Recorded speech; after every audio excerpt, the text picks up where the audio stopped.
Shem Hashem Naaseh v'Natzliach, Shiur Torah, Bruchim Habayim. We are back here in Aventura doing our weekly Shiur, Stump the Rabbi, Zat Hashem. Tonight is one before last lecture here in this location. Last is going to be on Sunday. Sunday we'll be here again, and then we'll let you know about the new location. B'ezrat Hashem. Tonight's shiur will be for refuah shlema for Jennifer bat Isabel Maria, and also for Dvorah bat Mercedes, Esther bat Tzipora, Rav Ephraim ben Shulamit, Rabbanit Sarah bat Anat, Rabbanit Levana bat Sarah bat Levana, Orit bat Ilana, Batya bat Sarah, Serach bat Batya, Michal bat Yael, Talia bat Sarah, Yitro ben Avraham, Stefan ben Katarina, Jonas ben Sherry Haley, Doris bat Zora, David ben Nasriya, and also a Atzlacha Rabba for Marsha bat Julie, Ayla bat Marsha, Shaul ben Farzane, Yitro ben Avraham, Oshri ben Doris, Gabi ben Doris, Elad ben Doris, David ben Nasriya, Israel ben Gavriel Shalomov, Eitan ben Mazal, Netaniel ben Mazal, Gavriel ben Mazal, and also Mazal bat Ruchot Bela. הקדוש ברוך הוא יברך אותם בכל מכל כל, חיים ארוכים, שלמים, מלאים תורה, mitzvot, גמילות חסדים, especially all of these wonderful people that continue to help us with all of the amazing projects we have going on. As I told you guys last night, the new project that is kicked off, Baruch Hashem, is the Seminary in Eretz Yisrael. A couple of people asked some questions, so I figured maybe just to clarify it again. It's a seminary in Eretz Yisrael in Yerushalayim. We are going to have it. It's run by Rav Benjamin Alimi and his dear wife. We're also obviously going to have some other helpers. We're going to have, this is for girls, and we're going to have at least 3 days a week, anywhere between 2 to 5 hours. Have different speakers and rabbis come and give chizuk, but we're talking about serious people. Most of the girls are coming from a religious background, but unfortunately because of this whole coronavirus situation, many of them have not been able to go to school, and unfortunately many of these young kids, teenagers, are falling off. They're falling off because really, at least the boys, they wake up, they go, they pray, they put on tefillin, maybe hear a shiur, come back again later on in the day, mincha, arvit. So they have some type of connection even if they're not going to yeshiva. But with the girls, they don't really have anything. So what ends up happening is that they wake up late, wake up in the afternoon, and they pretty much do nothing throughout most of the day. And then they go to sleep very late after going out and occupying themselves. And as I'm sure you could all figure out, this is not the life of a Jewish girl. And we work very, very hard, Baruch Hashem, to help Am Yisrael do TeShuva. So chaval, it's be sad to see many go off. So there has to be something done. So we have this seminary going off. We're expecting, Be'ezrat Hashem, in the beginning, we're going to bring some pretty well-known speakers. So we're going to try to get the crowd, expecting somewhere in the neighborhood of 400 girls. But we have to do a separation because of the coronavirus. So it's going to be separated into groups of 20. So if, let's say, for example, a well-known speaker comes and everybody wants to hear it, they're going to be divided by like a mechitza, groups of 20. And, we're expecting probably we already sent the first batch of money. We're expecting a budget somewhere in the neighborhood of $20,000 a month, give or take. Anyone that wants to partner, yavo alechem bracha. And of course, anyone that wants to do other things, we have plenty of other projects that we're trying to put together. And in regards to the other development is that, initially when we moved to Cooper City, I told you guys we're moving there because we're going to start a new community, and that is definitely still, Baruch Hashem, still the plan. But what it seems like is that the original plan has to change a little bit, simply because Kadosh Baruch Hu is making it clear that it's not going to come so easy. What we thought originally is maybe to get some money together and at least rent a place. And the first couple of places that we tried to deal with, it didn't really work out. And it wasn't because of price. They, for whatever reason or another, the commercial property over there are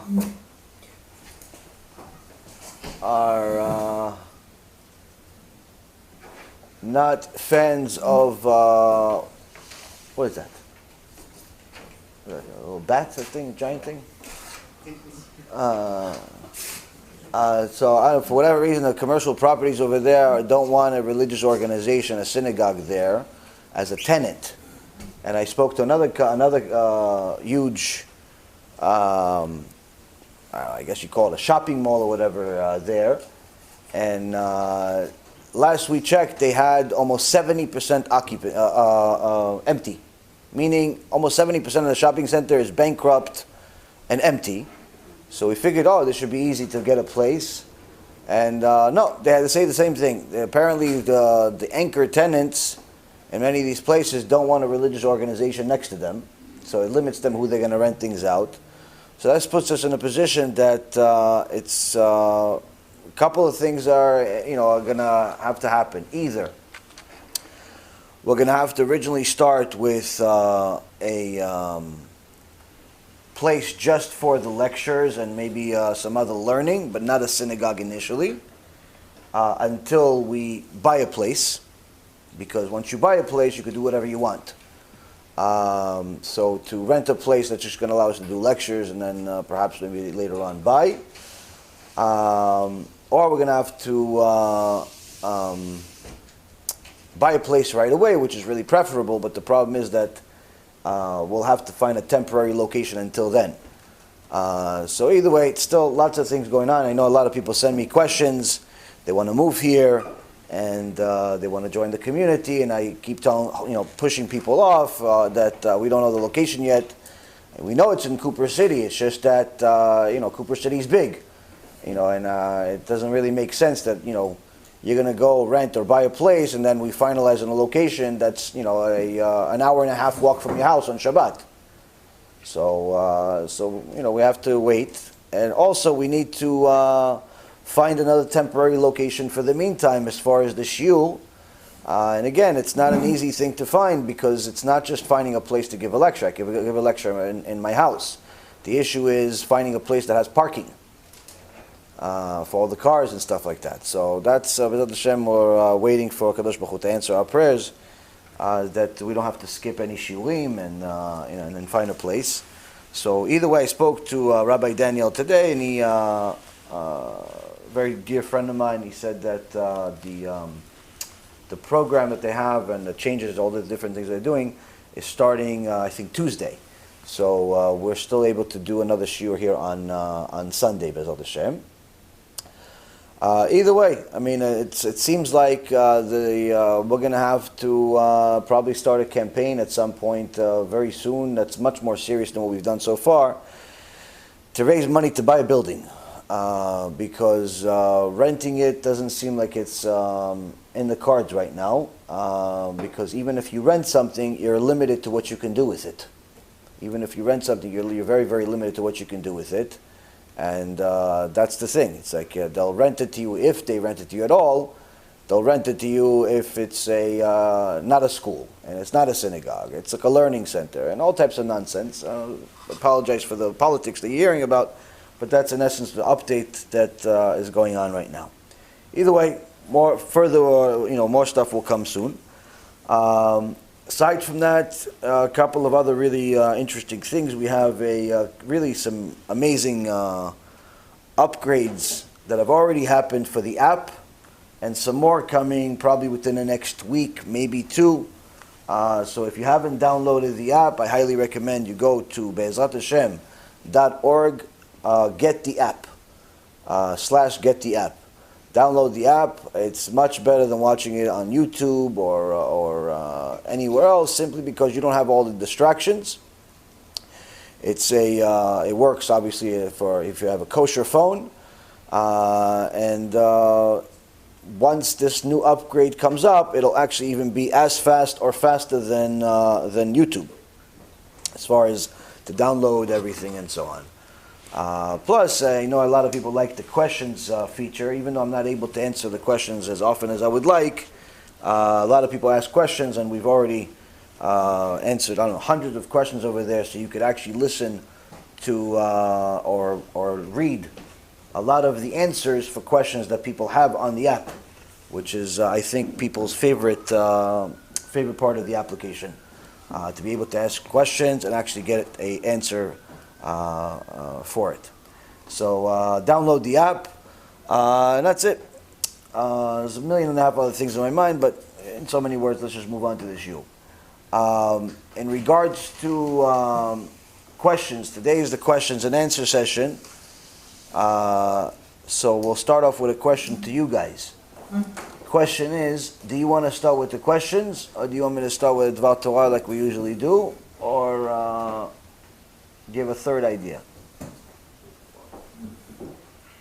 You want to start? You have questions? Anybody have pressing questions? Anyone has questions at all? Or you guys have some questions? You guys want to start with the question? You want to start with Dvar Torah? Let's start with the question. You want to start with the questions? Questions? Okay, so let's go start with the questions. Yalla.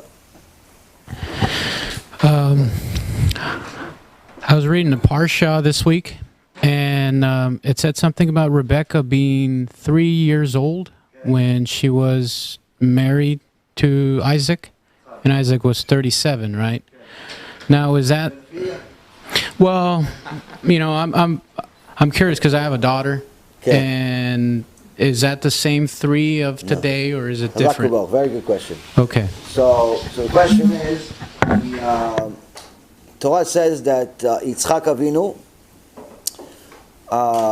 when Eliezer, Eved Avraham, met her, and then after the whole life-threatening negotiation that he had with her family, because they tried to kill him, Lavan tried to kill him, but the Midrash says that in the last minute, before he ate the food, a malach came and switched the food and gave it to Rivka's father. And that's why when the following day, after that initial meeting between Lavan and Eliezer and our whole family, and Rivka's whole family, it doesn't mention the father's name anymore. And the reason why is because he died. Betuel died. So anyway, Lavan was a Rasha, who was Rivka's brother, who saw that Eliezer, the servant of Avraham, came with a lot of money, gave her some gold and all types of beautiful things, and he figured, let me just get the gold and and kill the guy. But HaKadosh Baruch Hu protects the tzaddikim, which, by the way, as a side note, from this particular parasha, where it says that Eliezer was the head of Avraham's house, Onkelo Sagir over there comments saying, from there we learned that Eliezer, and the Gemara also confirms, from there we learned that Eliezer was not just head of the house as far as running the store, the shop, and the finances, but rather Eliezer Eved Avraham was the Talmid of Avraham to the highest extent, meaning everything that Avraham, all the Shurei Torah that Avraham Avinu was doing, he was listening, he was writing notes, he was recording, he was doing everything to the point where he became a Talmid Chacham to the extent that any time Avraham couldn't give a shiur, Eliezer would give the shiur. Eliezer became a youth Talmid Chacham, Kiruv Rabbi. So he was a big tzaddik. Anyway, he found after seeing the blessing and getting the sign that he asked for Hashem to give him, he found Rivka and brought her back to Yitzchak. And it says that Rivka, the Chazal say Rivka was 3 years old, and Yitzchak waited 3 years before he consummated the marriage. So in essence, she was 6 when they consummated the marriage. But still, if we look at today's world, a 40-year-old with a 6-year-old is a crime. It's pedophilia. It's disgusting. It's horrible. It's horrendous, and so on and so forth. And you're right, it is. So what's the pshat? What's the meaning over here? People during those times were very different than they are today physically, where at the age of 3 years old already Rivka was similar to a full-grown woman, like a teenager, late teenager. And when she was six years old, obviously already someone that's equivalent to, let's say, a 20-year-old. What's the source? How do we confirm that? Now, if you have a 3-year-old, like I do in my house, and you tell your 3-year-old, do me a favor, get me a cup of water. A cup. Give me a cup of water. The 3-year-old is going to be very excited to give it to you because they're excited to do anything. It's one of the best things you could, that for them to do is to run errands. They love to do stuff. Clean this. They don't actually clean or do anything, but they make pretend like they do. Oh, give me water. Oh, great. Yeah. And they run to go get it. They kind of show up and there's the cup. There's water, but it's like a little bit. Why? Because the rest of it is spilled all over the place. What happened? Why? Because they're 3 years old. That's what happens with 3-year-olds. But over here, it's only a cup. Why? Because if you give more than the cup, it's too much. It's heavy. We see that Rivka was able to give huge buckets of water, enough to satisfy 10 camels. 10 camels. You know how much water that is? That's like a water company. It actually specifically says that Eliezer had to wait, meaning it took a long time. We're talking about a long time, hours. Because she had to go to the well, take the water, bring it to them. Take the water, bring it to them. Did you ever try to take something out of the well? It's not so easy. I tried. No, it's okay. I didn't try nothing. I just pressed the thing and the water comes out. But anyway, it seems like it's hard in the movies. Anyway, it seems hard, and she went and did it. Now, the Midrash actually says, I'll give you guys a little bit of, little beautiful pearl, is that first it says that when Rivka, she went to the well, Chachamim say that because she was so holy, the water from the well came up to the top of the well by itself.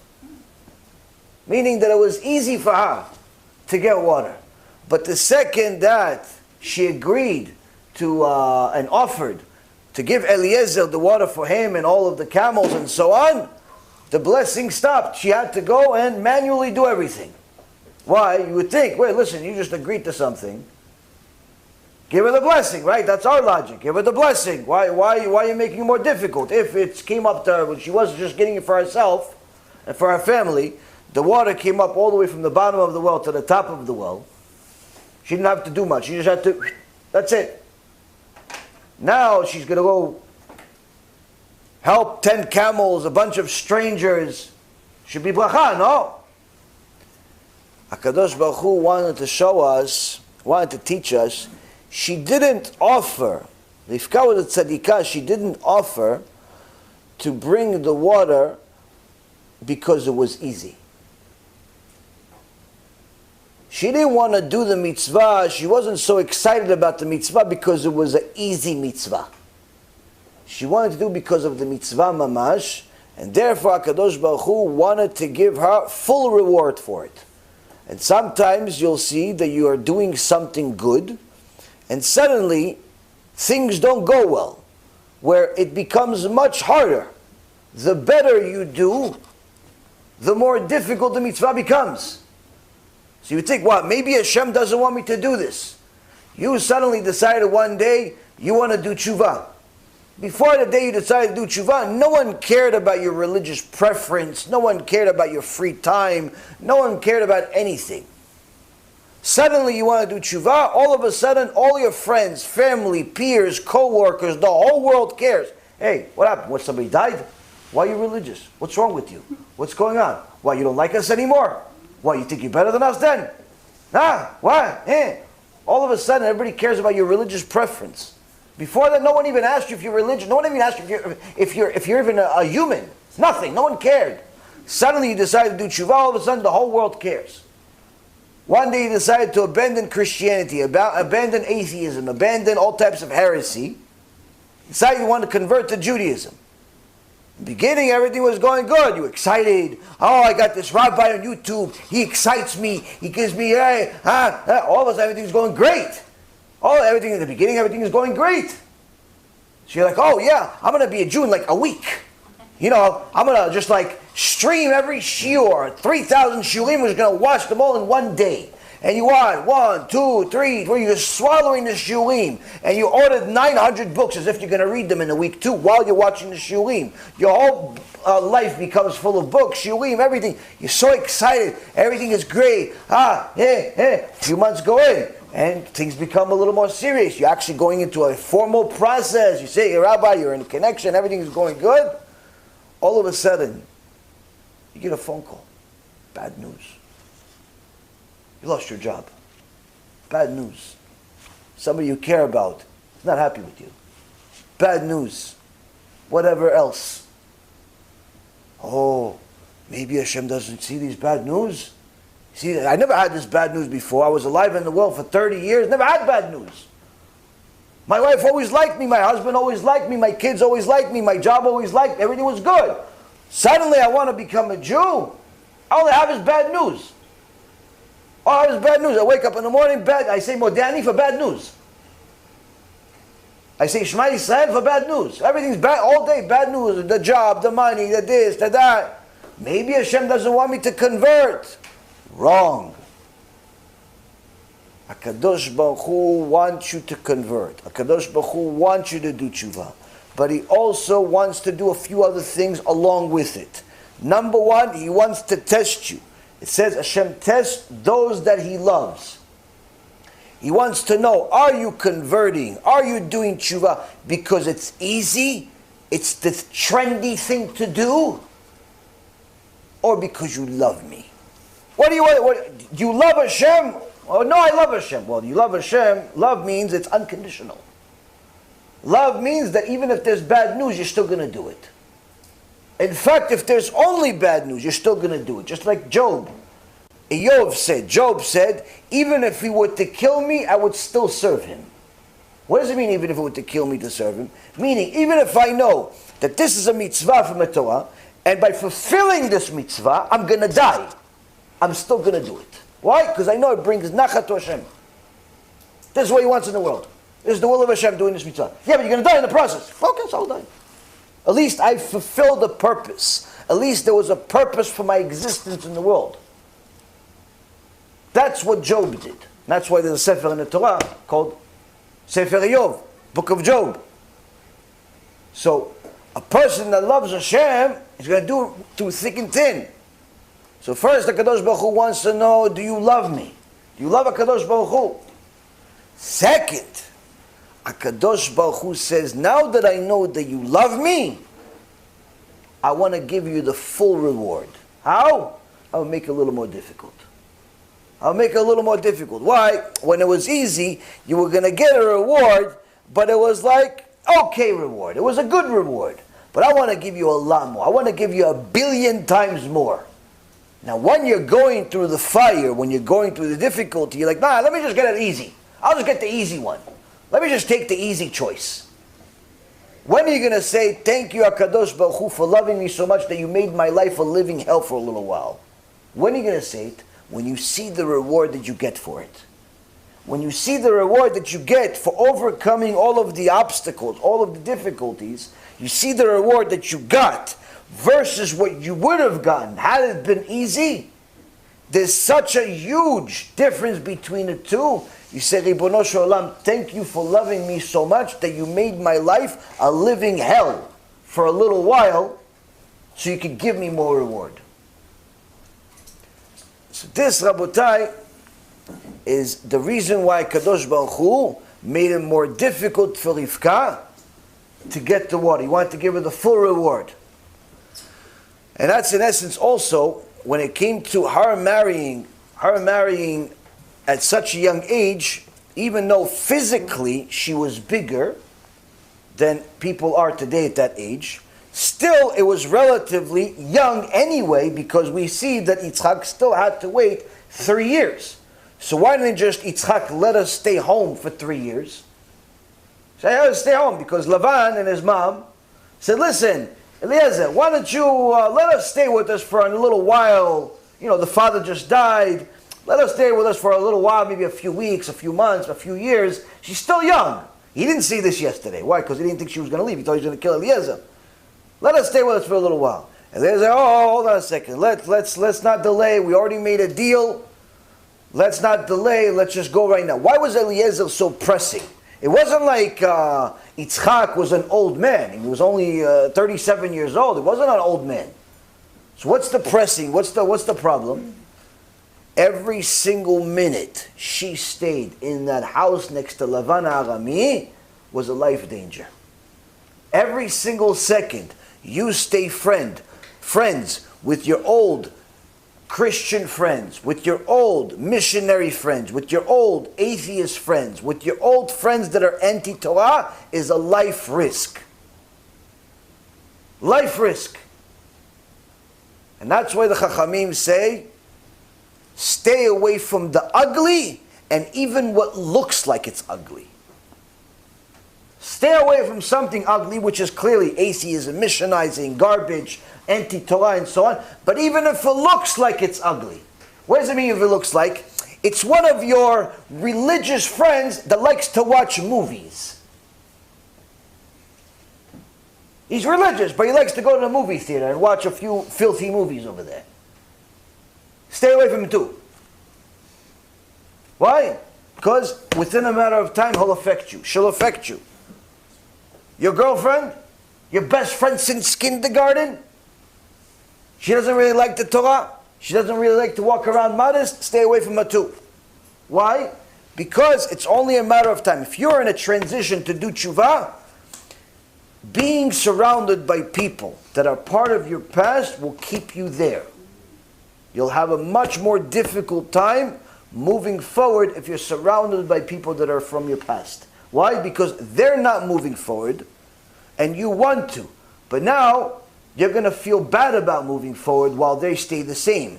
You're going to feel embarrassed to move forward while they stay the same. They're going to remind you of it constantly. So you have to make some very difficult choices. Unless they're respectable people, unless they're very receptive, and so on. But if the people are anti-Torah or they're simply just mikulkalim, people are just simply rotten. They're just something went wrong that's along the lines, and unless there's a hand of Hashem involved, you can't change them. You have to stay away. And that's what, in essence, was happening here with Rivka.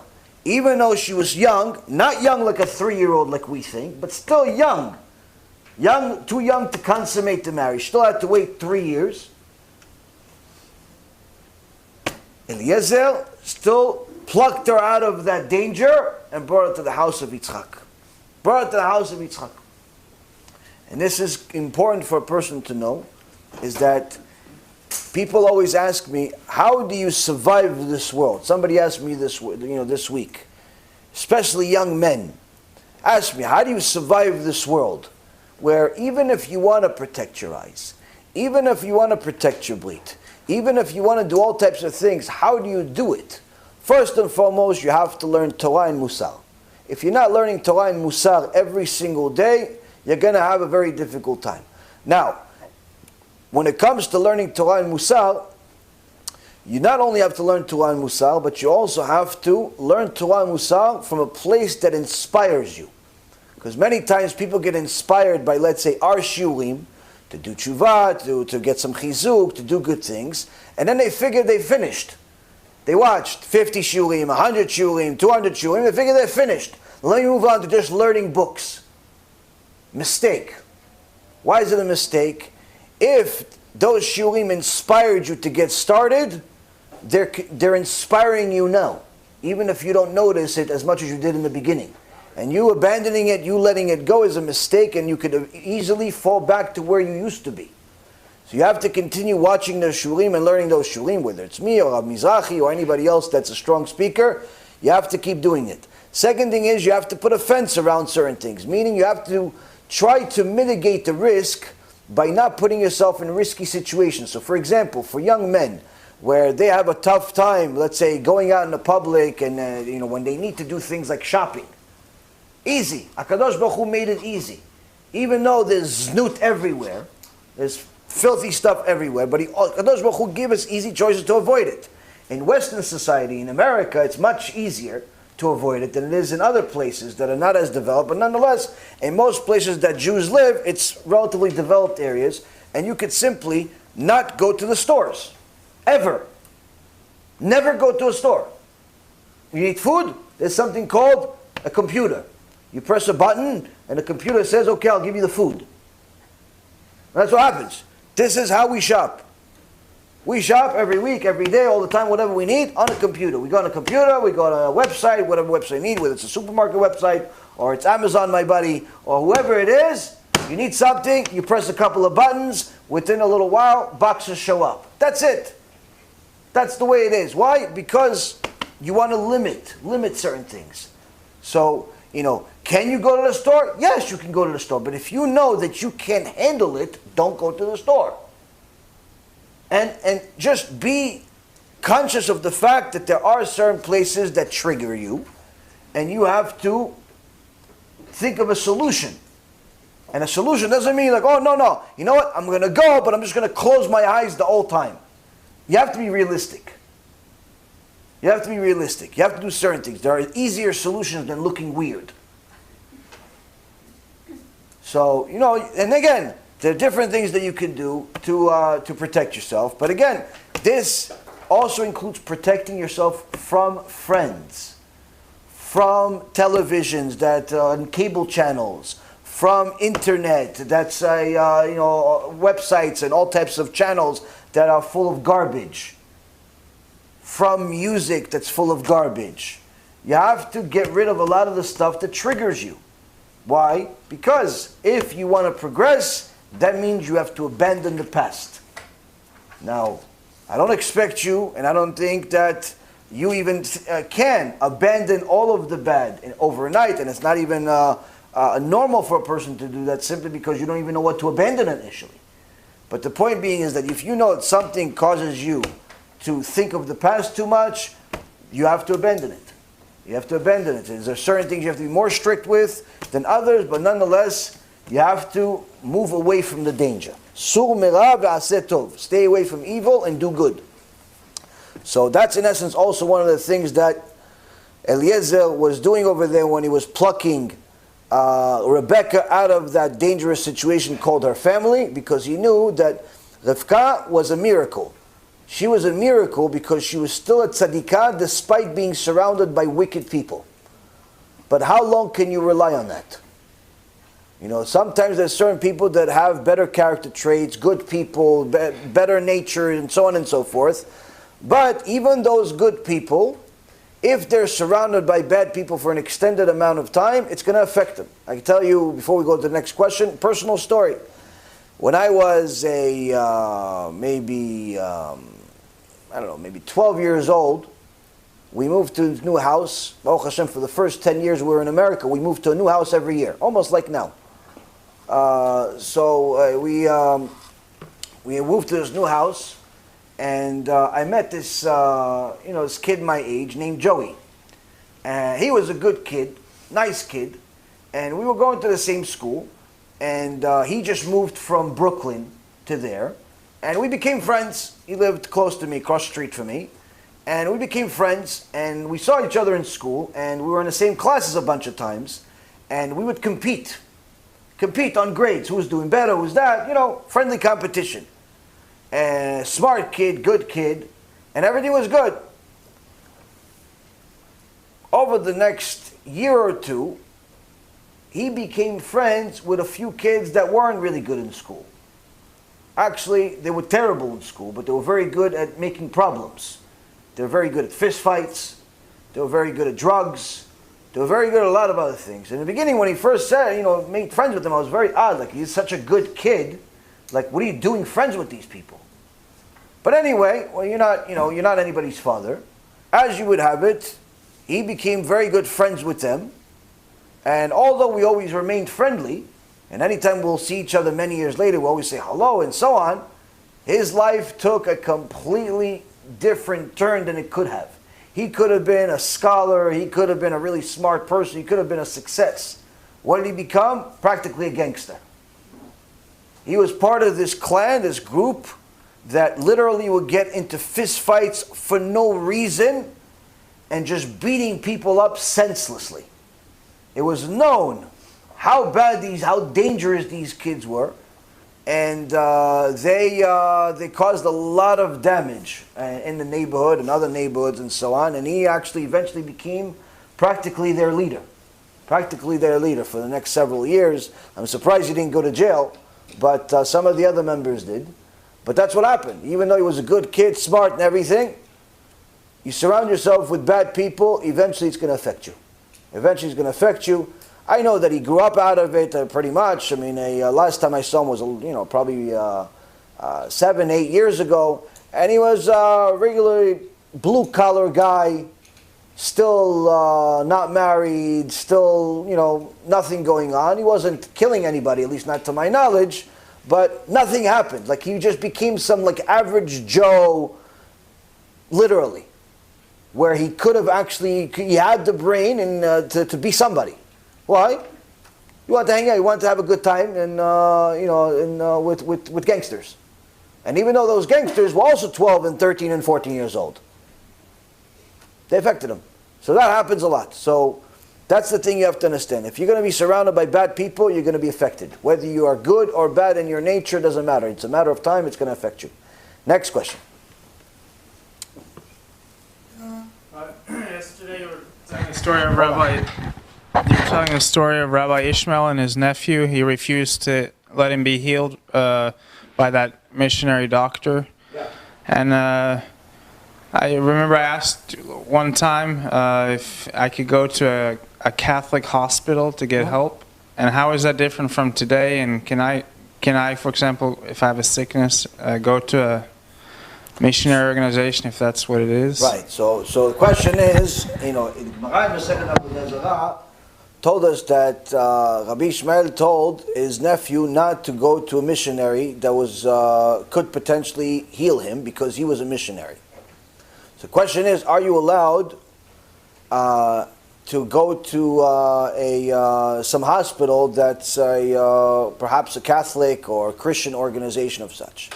Now, generally speaking, most of these hospitals and most of these doctors are not missionaries. They may be Christians or Catholics, but they're not religious to that extent that they actually missionize. They're focused on their field, they're focused on their profession, plus they're scared of being sued for missionizing while they're working and so on. Does it happen? Does missionizing happen at doctors? Yes, and I'll give you a story about that in a moment. But generally speaking, if your doctor is a doctor, especially if it's a serious doctor, he's not going to be a missionary. He's just going to be a doctor. He's going to be a professional. Now, if you find out that you went to a hospital, regardless of what kind of hospital it is, you have many Jewish hospitals have Christian people in it, and many Christian hospitals have Jewish people in it. Just because the hospital is St. Peter's Hospital or something like that doesn't mean that everybody there is Christian. It's just the organization that started it. But needless to say, if you find out that the doctor that's treating you is indeed a missionary, and he's obviously trying to missionize on you, then of course you have to be smart and ask for a replacement. Ask for a different doctor. Now this is much easier in Western society, in America, and in other places like it, simply because there are many, many doctors, and there's also a patient's rights.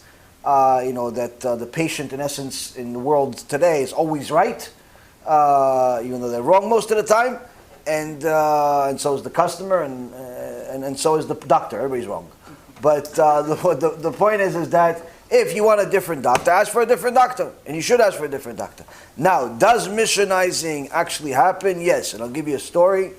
that my Rav heard from Rabbi Adis himself. Rabbi Adis, anybody that doesn't know who that name is, many times you see a big tzaddik crying at the kotel. Or many times there's a huge yard site for someone or a big event at the kotel, and there's one tzaddik that's screaming to everybody. That's Rabbi Adis. Rabbi Adis is at the kotel pretty much all the time. He's an enormous mikubal, enormous tzaddik, very, very well-known family from a whole lineage of tzaddikim. One point in his life, he says the story himself, one point in his life he got very sick. And he was in a hospital. And his father came and told the doctor, I want you to come work for me, to take care of my son, full time. I'll pay you for it.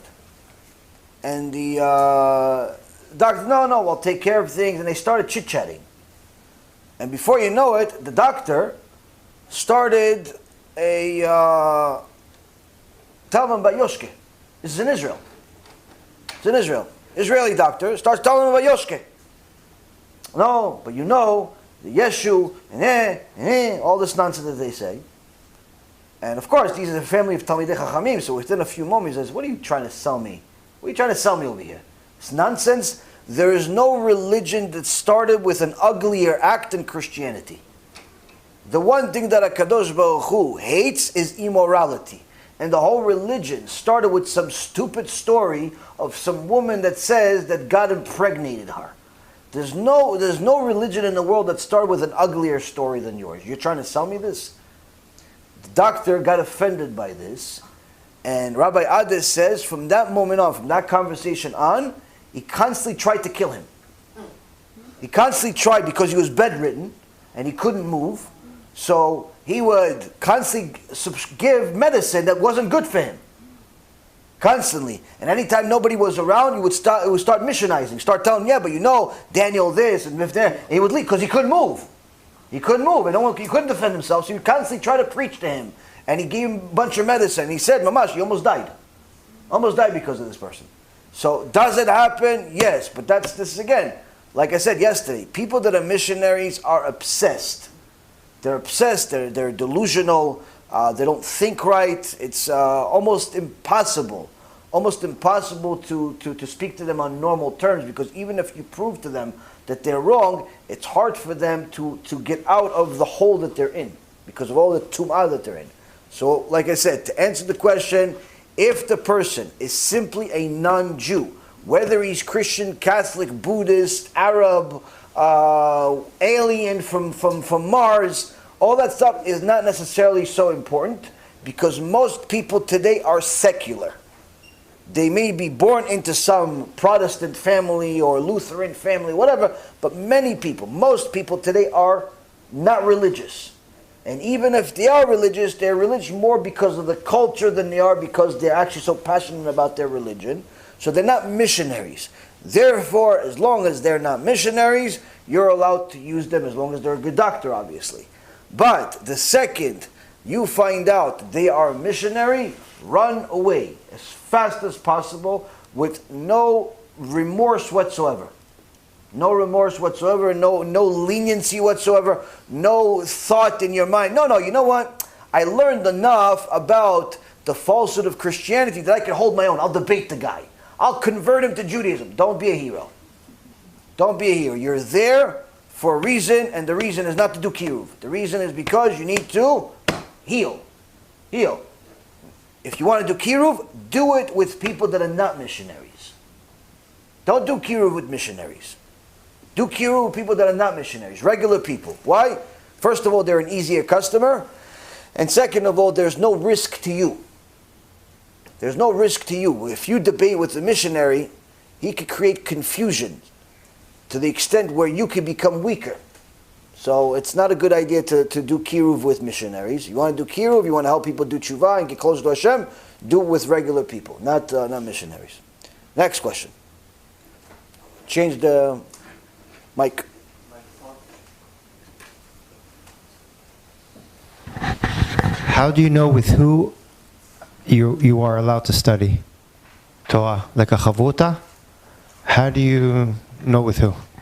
If you want to study Torah with somebody, which is a very good idea, chavruta, to find a good chavruta, a good study partner, is no less difficult than finding marriage, because a chavruta is a very serious relationship.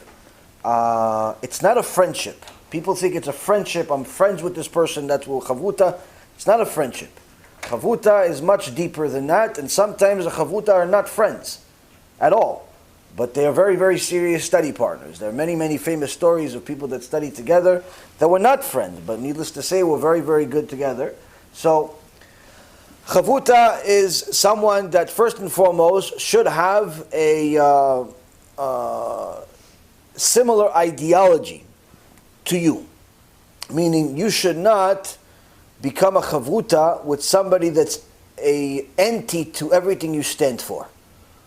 If every time you say, or you read in the Gemara or in the Halachot or anything else, that someone that violates Shabbat is considered an idol worshiper, and they start debating you the issue, this is not a good chavruta. Why? Because one of you is going to lose. And like I said, why should you put yourself at risk? Well, it's not the time to do kiruv. Don't do kiruv with your chavruta. So a study partner should be someone that has a similar ideology to you. That's number one. Two, they should be somebody that is also on a similar wavelength with you, meaning that if you are a fast, sharp thinker, then you should have somebody that's that goes along, that's a right fit. It's a right fit. It doesn't mean that you're a fast thinker, they should also be a fast thinker. That's not always necessarily the right match. You need to know what you match with. You need to know what you match with. Some people that are fast thinkers only can match with fast thinkers. Some people that are fast thinkers, it would be terrible for them to be with another fast thinker. So it depends. Sometimes you'll have to go through a few of them. So that's another thing. Third, they need to be a kosher person, meaning you have to make sure that this person is not trying to come and interpret the Torah themselves. They're trying to learn what the sages said along with you, and not become your Rashi and you're going to be Tosfot. That's not the idea. So it's to have somebody that's coming to learn.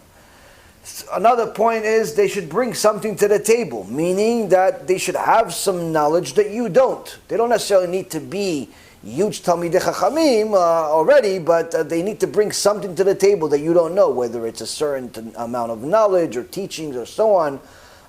They need to bring something to the table, because again, sometimes you have people are either too far apart or too closer. So you have to, again, these are different things like marriage. Like I said, it's like marriage. You have to, you may have to go through a few of them before you decide this is the one. But sometimes you get the blessing that the one that you have is good. Another point is that you have, before you're critical of them, you have to be critical of yourself first. Meaning, everything you judge them for, judge yourself double. Don't blame them for your deficiencies. So that's another thing. You have to make sure that you're reasonable, and you have to also give it time to work. Give it time to work. Another thing is that there has to be some type of chemistry between you, meaning it has to work as far as the relationship itself. Like I could tell you also, there are different types of people that are going to be chavruta. Sometimes you have a chavruta where everyone likes to talk. Okay? You have ideas, he has ideas, and you both want to express your ideas, and that may work for you.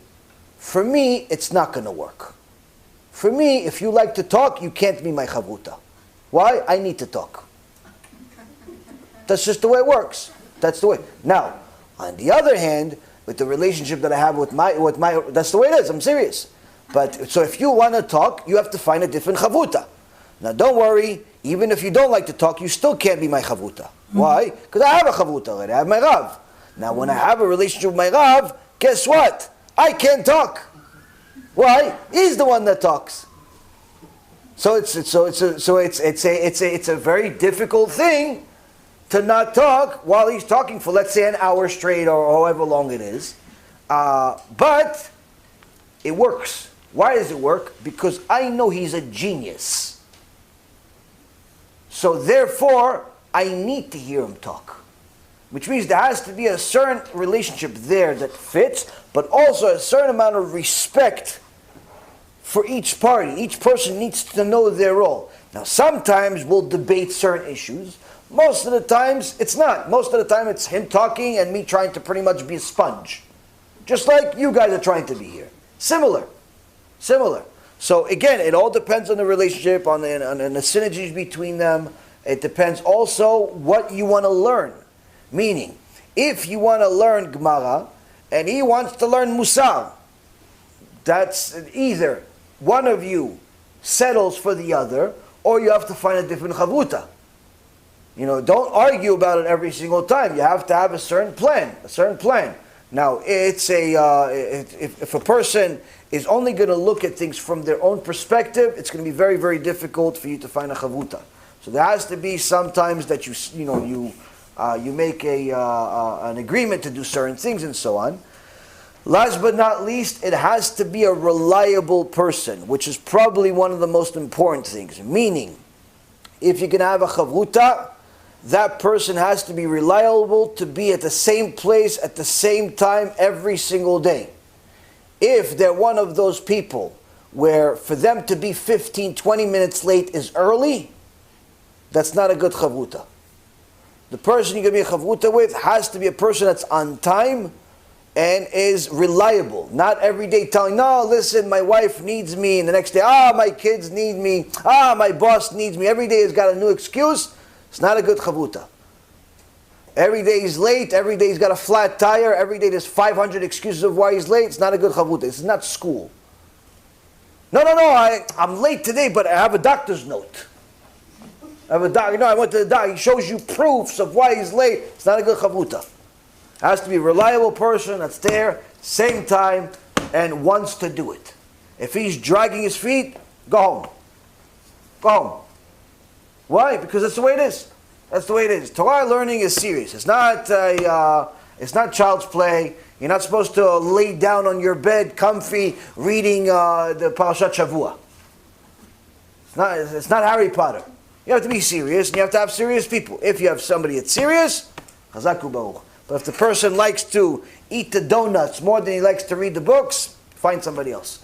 That also happens sometimes when people like to get groups together, and then you see it also, many times you see it in shuls. You get a shul, and a bunch of guys, 4, 5, 6 guys, get together, they put some burekas, they put some this, some that, 15 different drinks, and they start learning. That's not learning. That's socializing. Why? Because many times they're so busy with the food, they forget there's a book in front of them. They forget there's a book in front of them. And aside from that, not that this food is always bad. I mean, if you're eating food at 3 o'clock in the morning to stay awake, it's one thing. But if it's 12 o'clock in the afternoon and it's your 4th meal already, there's a problem. But the other thing also is that when you have a group of people, if more than one person talks, it's no longer learning. It's socializing. And so you have to be able to give people turns. He talks, then he talks, and you go back and forth, and sometimes there's a few screams because you're debating an issue, and you're sure that this is emet, and he's sure that that's emet, and that's all fine. And we're not talking, this is not a library that's supposed to be quiet. But it has to be organized chaos. And it has to be something that is productive. If you feel like you're getting better and closer to Hashem as a result of your study sessions, continue. But if you see that the only thing you're getting out of these study sessions is fatter and more friendly with people, change the study session. Change the study session. Next question. Okay, Mike, transfer the, please. Mike, over here.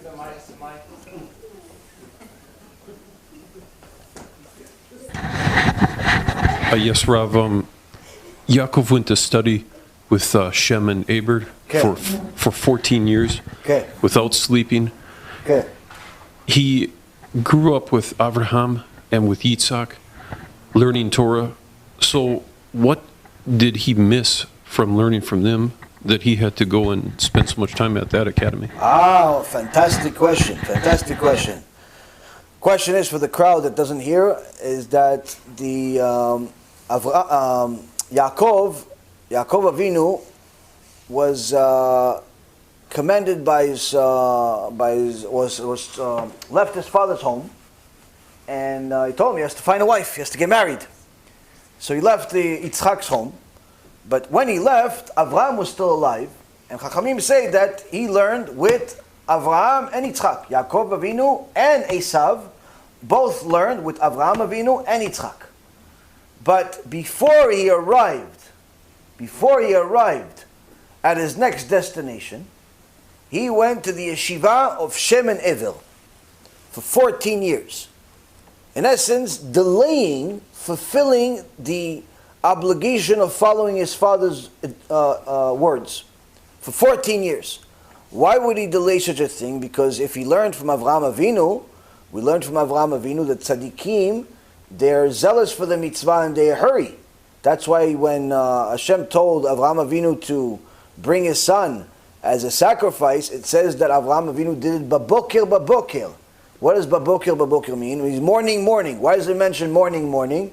Early in the morning. So you know, it's not just the morning, it's early in the morning. That Avraham Avinu woke up, 4 o'clock in the morning, Yalla Yitzchak, let's go. We're going to do the Akedah. I mean, Hashem didn't tell Avraham when to do it. He could have done it 30 years later. Hashem never told him when. He could have done it in the afternoon, he could have done it at night, could have done it whenever. He didn't tell him to do it. But we learned from there that tzaddikim are zealous for the mitzvot and they go and do it in a hurry. So since Yaakov Tzaddik, Yaakov Avinu was the Talmid of Avraham Avinu and Talmid of Yitzchak, his father, surely he knows that if the rabbi says something, you have to do it right away. So why did he delay 14 years? Because Yaakov Avinu knew that in order to survive Lavan's house, in order to survive it, he had to learn a different type of Torah that he hasn't learned from his father and from his grandfather. What kind of Torah? The Torah of how to deal with Reshaim, but unique type of Rasha. A unique type of Rasha. What kind of Rasha? The biggest Rasha in the world. Who would know such a thing? Shem ve'Evil. Why? They saw the whole world destroyed by the Reshaim. Flood of Noach. They saw the Reshaim and they had to remain tzaddikim despite the Reshaim, not just once during a generation of Noach, but also a second time during the Tower of Babel. So they had a lot of experience of how to deal with Reshaim, and in order for him to survive Lavan's house, he had to learn for 14 years in preparation of how to deal with the heretic. Why? You're going to the missionary's house. If you think you're going to show up to the missionary's house with basic knowledge of Chumash and a little bit of Gemara, you're going to be lunch. You're going to be lunch. Because even if he doesn't get you to convert to his religion, he'll create enough questions and doubts in your mind that you're never going to be the same. So, Yaakov needed extra chizuk. Extra chizuk that took 14 years before he went to war with the biggest Rasha in the world, which Chazal also say that Lavan was the one that taught Bilam Rasha witchcraft. All the things, all the power that Bilam had was a result of Lavan. And some say he was even his father. So you understand that Bilam was the arch nemesis of Moshe Rabbeinu. So you understand what we're dealing with here. Lavan was so evil and so bad that Yaakov specifically picked to go to him. Why did he pick to go to him and not somewhere else? Because he knew that Esav, as evil as he was, as strong as he was, he even killed Nimrod, Esav. Esav killed Nimrod. But he didn't want to deal with Lavan. Why? He said, Lavan is going to kill you. Lavan was more dangerous than Esav. That's how dangerous he was. Esav didn't want to deal with him. So you know, if I go over there, Esav's not following me. He's not going to try to kill me over there. So he had to go over there. Next question. Good question. Next one. We learned that the Erev Rav been part of Am Israel and they're always going to be there. But in the beginning... No, until Mashiach comes. Yes, okay. In the beginning when it says Moshe Rabbeinu converted them without Hashem's permission. But if in the beginning their whole intention was to get out of Egypt without really wanting to keep the mitzvot, were they really part of Am Israel and their conversion valid?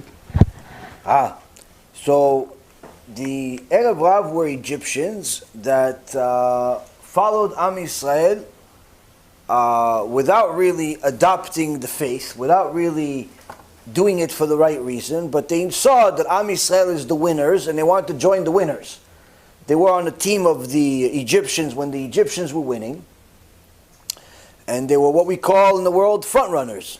They saw that now Am Yisrael won, they wanted to join them, not because of good reasons, but because they wanted to be on the winning team. And Moshe Rabbeinu thought that they meant well, and brought them with, even though Hashem didn't forbid him from doing it, but he didn't advise him to do it. And Moshe Rabbeinu, out of his pure heart, thought that they meant well, thought that they wanted to do good, and he brought them with. Now, this Erev Rav arrived at Mount Sinai just like the rest of Klal Yisrael. And at Mount Sinai, Hashem spoke to everyone that was there. Everyone heard and saw the voice of God. And everyone at that moment became Jews. Everyone became Jews, including Tzipora, the wife of Moshe Rabbeinu, including Yitro, the father-in-law of Moshe Rabbeinu. Even the people that weren't Israelites, like Moshe Rabbeinu was and all of the Hebrews were, even the people that came from other places. Everybody became a Jew at that moment because they said, Na'aseh v'nishma, they heard Hashem's voice, they saw Hashem's voice, but we saw that everybody got excited. Why? If you see God's voice, you're going to get excited, even if you didn't want to believe in it. You're going to get excited. But excitement doesn't last. It doesn't last. So they were excited, but because they had bad intentions, they didn't last. And what happened? When Moshe Rabbeinu went up to Mount Sinai for 40 days and 40 nights, they were the ones, the Erev Rav were the ones that spearheaded the golden calf. And it was really, Chazal say, that it was really the Erev Rav that worshipped the golden calf, not Am Yisrael. But everybody got punished nonetheless because Am Yisrael did not rebuke them. Am Yisrael did not rebuke them, but they always were separate from Am Yisrael. It was always from the moment they came on board, it was always noticeable that they were different. They were different from everybody else. It's unfortunately like today, you have certain people that, you know that they're Jewish, but they're different from everybody else. Why? They're the problem. They're the problem people. They're the troublemakers.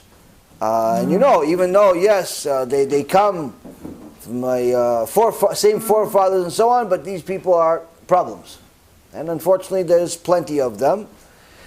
And Rabbi Shimon Bar Yochai says something very scary in the Zohar Kadosh. He says that at the time of Mashiach, in the era of Mashiach, it's going to be such a confusing, dangerous time that only the people that are completely righteous with Hashem will survive and the wicked will disappear. And there's not going to be anyone in the middle. There's not going to be anyone in the middle. All the people that are in the middle are going to have to choose a side. But it's going to be difficult nonetheless. Why? Because most of the teachers are going to be Erev Rav. Most of the teachers in the generation before Mashiach comes are going to be employees of the Erev Rav. And unfortunately today you see a lot of it. You see a lot of it where you see a lot of rabbis that cause more damage than good. Even if they teach so-called Torah, they say things that cause people more questions than answers. They say things that cause people more secularism mentality than anything else. To think more like a secular person or to stay the same. And it's actually one of the things that we could talk about today, because the problem that we have, Rabotai, is that in the world today there is a new standard of teaching that has transpired over the last couple of 100 years, but to much higher extent than ever now, where the words that you hear me speak with you every week, although, Baruch Hashem, we bring sources, we bring you the Gemara, we bring you the Chachamim, we bring you the Halacha, everything I say is standard language among Talmidei Chachamim, is standard language among the Gdolei Ador from previous generations and even the ones today. Standard language. I'm not bringing you anything new. It may be new to you, it may be new to me, but to people that are serious, it's standard language. This is the reason, by the way, many serious Talmidei Chachamim that at times that they can't learn from their books and they can't learn in their Bet Midrash and so on, they send me email and tell me they listen to my shiurim. They listen to the shiurim. I'm always impressed. Like, why would you listen to my shiurim? It's like, listen, I can't always learn from the books. There's different times. I'm going to the store. I'm doing this. I'm working. So I want to listen to something real. So they find Baruch Hashem. They find my shiurim. It's amazing. Anyway, why? Because they know we speak the same language. But if you go to an average shiur on the internet, whether it be a famous website that has 500 speakers, or it be some other rinky-dink operation, or it could be YouTube or wherever it is, you press rabbi something, you press play, more times than not, you're going to get hurt from that speech than helped. Why? Because many times what ends up happening, Rabotai, is that there is a lot of talking, but very little truth. Not that they tell you that Esav was really Yaakov's best friend. They're not going to tell you stuff like that. But they'll say certain things in certain ways that soften the Torah, or perhaps they'll just skip entire subjects altogether, like the main subject, which is schar ve'onesh, reward and punishment. Now, so no one thinks that I'm picking on the modern Orthodox. I have a letter for you. An open letter by somebody, he doesn't remain anonymous, but it was published on November 5th, 2020. So, just a week ago. On Jewish Link News, jewishlink.news, and it got to many, many other places. If you want to get in touch with the author, although he doesn't say his name, the author is alachadoesmatter@gmail.com. And he actually cared enough about this letter that he paid to advertise it. Where? In modern Orthodox communities. And he writes the following. You would think I wrote this. I wish I did. Maybe I'll get some merit for reading it. Open letter to my modern Orthodox rabbinical leadership. For the past nearly 20 years, I've been studiously attending daily Shabbat and Yamim Tovim services at a modern Orthodox synagogue somewhere in Bergen County. This is not here, this is New York. Over that period, I listened every day to the drashot and divrei Torah, not to forget parasha classes and daily daf yomi shiurim, all these soothing words of Torah, whether about the unique traits of our avot, our nevi'im, or theoretical points of halacha, certainly made me a more informed Jew, if not a better Jew. Yet, not once did these lessons of Torah directly make demands of any congregant to observe halacha. Not once did my modern Orthodox rabbi explain to the congregants that eating dairy is a violation of halacha. Swimming on Shabbat, according to a majority of poskim, is a violation of halacha. Dressing immodestly or without hair covering for a married woman is a violation of halacha. Mixed dancing is a violation of halacha. Daily learning for men is an halachic obligation. Not going to the mikveh for a woman carries the punishment of karet, and on and on. When asked, one would be told that teaching people must be done gently, with love, and without pushing people away. Rebuke would only serve to discourage people from coming to shul. And so it went gently and smoothly for nearly 20 years. And then came the corona plague, he says. As the entire world changed, so did our rabbinical leadership. No more gentleness, no more soothing words, no more teaching with love, no more fear of pushing people away. The law of the land had to be strictly obeyed. Gatherings canceled. Socializing around a kiddush absolutely prohibited. Quarantine strictly observed to the precise hour of the day. Woe to whom would dare challenge those edicts.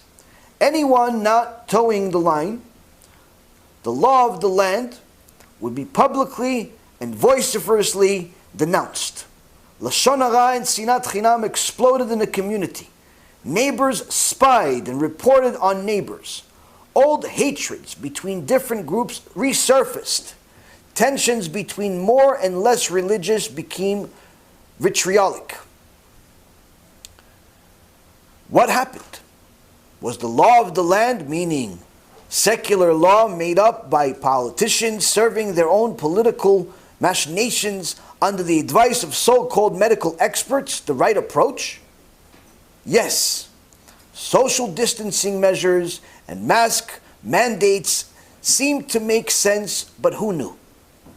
No one really understands whether lockdowns or other aggressive physical separation methods served any purpose for 95% of the population, not likely to suffer meaningfully from the coronavirus. Why was our rabbinical leadership so willing to use its halachic authority to enforce the law of the land, that same leadership that had been so reluctant to use halachic authority to enforce halacha, which means God's law? We were told it is about saving lives, but should we not also have been told about all of our halachic obligations, which are truly the ones saving lives for eternity? If anything can be learned from the corona plague, is it not that congregants react very well to fear of the law of the land? Why not then?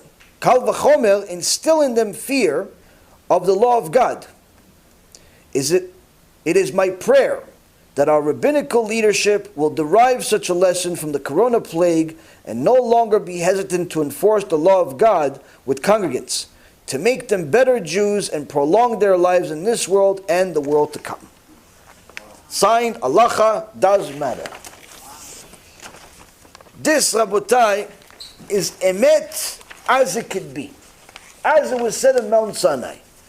This is what we've talked about many times, where you have a member of the modern Orthodox community, but not just any member, a dedicated one that went to every shiur, one that went to Beit Knesset on a regular time. Surely, I'm sure he donated to, supported it, was part of it, learned on his own and with them, understood what Yirat Shamayim is and so on, is saying, listen, when I came to the rabbis and I told them, listen, why don't you tell our Keilah, which I'm sure part of them are driving on Shabbat, I'm sure that part of them are still eating non-kosher food, I'm sure that some of them are still not modest, why don't you tell them that the law of God is not a recommendation, but rather an obligation?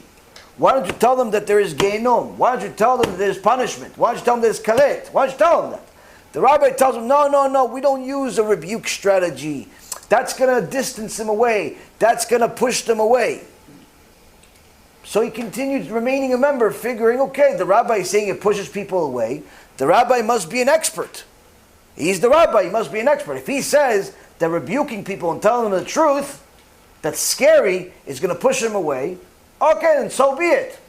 And he continued being a member, continued going to the shurim, but had a epiphany, had a chidush. When? 9 months ago when the coronavirus hit, suddenly all of the rabbis became fanatic about following the law of Donald Trump. Became fanatic about listening to the chizuk from Fauci, whatever that guy's name is, that was next to Trump all the time. Fauci. Became fanatic about all the political affairs. Became fanatic about wearing masks. Became fanatic about every single thing having to do with the law of the land. And anyone that did not comply within the Jewish community, they called the cops on them. They told people on them. They embarrassed them in public. They yell at them. And the rabbis were very strong. Tell people, stop taking people's lives into your hands. Wear a mask. Follow the law of the land. Or else you're going to die. Oh, that's scary, dying. Dying is scary. Remember that Chabadnik that made a video at the beginning of coronavirus? He was in China. Suddenly became a Musar expert. Started crying on the video that became viral, telling people, oh, its lives are on the line. You have to take seriously. It's a real virus. Don't go to shul. Don't go to yeshiva. Don't go anywhere. Stay in your houses. This is serious. The guy scared everybody to death. Did he ever tell his keilah, if you drive on Shabbat, Hashem for sure is going to kill you? Corona, maybe he's going to kill you. But violate Shabbat, for sure Hashem's going to kill you. Maybe not right away, but at some point, for sure you're going to die. Permanently. Ever say that to them? I doubt it. Why? Because that's what we see in the world. And this congregant, this Jew, this special Jew, this special neshama, has simply had it, just like you have had it, and many other people that listen to our shurim have had it. Have had it with the superficial truth. Have had it with the watered down truth. Have had it with all of this garbage that we're being fed, where it's a lot of truth with a little bit of lie. Which 99% truth with 1% lie equals 100% lie.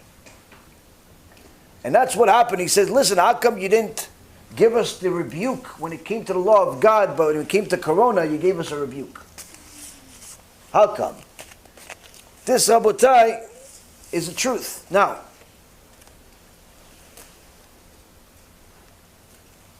the biggest problem that a person can have inside his own congregation, his own religious life, is if you're learning from a source that is not 100% emet, not 100% honest. And the reason why is because unless you are well versed as much or more than them, you're not going to know when they're lying to you. Which means that every time you listen to their speech and you don't know which part of their speech is a lie, that means that your life is in jeopardy with every single word that you're listening to. Unfortunately today, the vast majority of Jews do not understand the magnitude of violating Shabbat. If they did, they would all, without an exception, keep Shabbat. If every Jew knew that someone that dies a mechalel Shabbat goes to Gehenom and doesn't leave, every single Jew would keep Shabbat.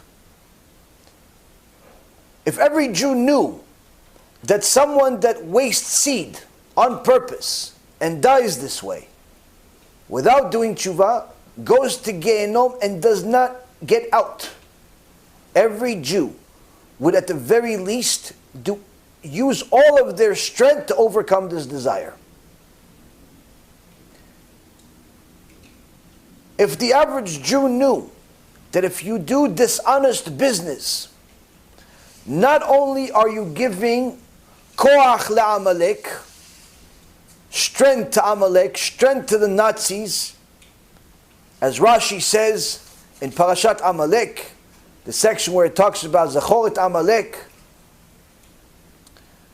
He says that when Jews do dishonest business, they give their strength and their blessings from God to their enemies, to Amalek. If an average Jew knew that, he wouldn't do dishonest business. If an average Jew knew that if he stole $50 even, and died without returning it to the person he stole it from, he has to come back in a reincarnation. He cannot enter Gan Eden. She cannot enter Gan Eden. They surely would start right away using that savings plan that they have, that stock portfolio that they have, and instead of reinvesting it or wasting it, they would start paying back their stolen money. But unfortunately, the vast majority of Jews don't know this. And it's not because there aren't rabbis in the world, because as we all know, there are many. And it's not because there aren't availability of access to the rabbis, because as we know, with the internet today, there is easy access to rabbis, more today than ever before. Yet, the rabbis that Am Yisrael is relying on are unfortunately bad shepherds in many cases. Not all cases, but many cases. Because they may be able to inspire you to do certain things, but they're not warning you about the critical danger that's destroying us from within. Because if the system that's been instituted over the last few hundred years was working, then intermarriage would not be growing like it is now. Secularism wouldn't be growing like it is now. And you can't tell me, no, it's because of the technology in modern society. Nonsense. There's nothing new under the sun. All of the desires that people have today for immorality, for dishonesty, and for all types of bad things, always existed. And if you look at the Midrashim, if you look at the Tanakh itself, you'll see that sometimes there were even worse sinners at the time of the Beit HaMikdash than there are today. Baruch Hashem, there's actually some things that we haven't done again of what we did back then. Hopefully we don't. But the point being is that many people are simply not getting this information, this warning from their teachers, or even if they are getting a little warning, it's so little that it doesn't impact you. And I have met people that have been religious for their whole life that did not know the magnitude of violating Shabbat, did not know the magnitude of all of the things I mentioned. I have people that actually went to yeshiva, went to kollel, became avachim, in some cases even became rabbis that contacted me and told me, I never heard of this stuff. I said, but you said you went through the Shas, you went through the Gemara. Everything I say is in the Gemara. It's not some forbidden fruit that I'm giving you. Very basic stuff. It's Rambam. So I don't know how I missed it. What do you mean? It's not once, it's a million times. I don't know. I had a young guy, Chabadnik from New York, tells me, listen, I don't think, I just watched your lecture, your shiur about Gehenom. This is not the way to teach in Chassidut. We learned that Gehenom is not a punishment. It's really just a cleanup. It's nice. So he obviously didn't watch the whole shiur. So I told him, listen, you're learning the wrong Chassidut. He says, what do you mean? They said, you're learning a Chassidut that's missing information. But don't worry, I have it for you. We reviewed over 1,400 sources from Chassidut, starting with the Baal Shem Tov, all the way to the Lubavitcher Rebbe. Over 1,400 books, 1,400 sources, and we made a shiur with Gehenom based on Chassidut. And you'll actually see that the real Chassidut, the real Chasidim, the Baal Shem Tov, Magid Mezrich, the Rabbi Elimelech Milezhinsk, all of the giants of Chassidut, including the Tanya from Chabad, talk about Gehenom freely, normally, no different than we do, and actually worse than we do. You didn't learn about Gehenom, you're missing a bit of information that could change your life. You're missing some information. You have, whatever you're learning has some truth in it, but there's lies too. The absence of information turns the information you have into null and void. If you have an important contract to sign, and the client tells you, listen, I'll sign the contract, but please email me the contract, I'll respond to you right away, but you have to do it before I fly on my trip for the next 6 months. So you have to email me by 9 a.m. No problem. You get the email, you work on the contract all night, 3 o'clock in the morning, send. 30 seconds later, error message. What's the error message? Email's not working. Okay, you look, you don't understand why, you press send again. Maybe the email is wrong. Maybe Google is going out of business. You try Yahoo.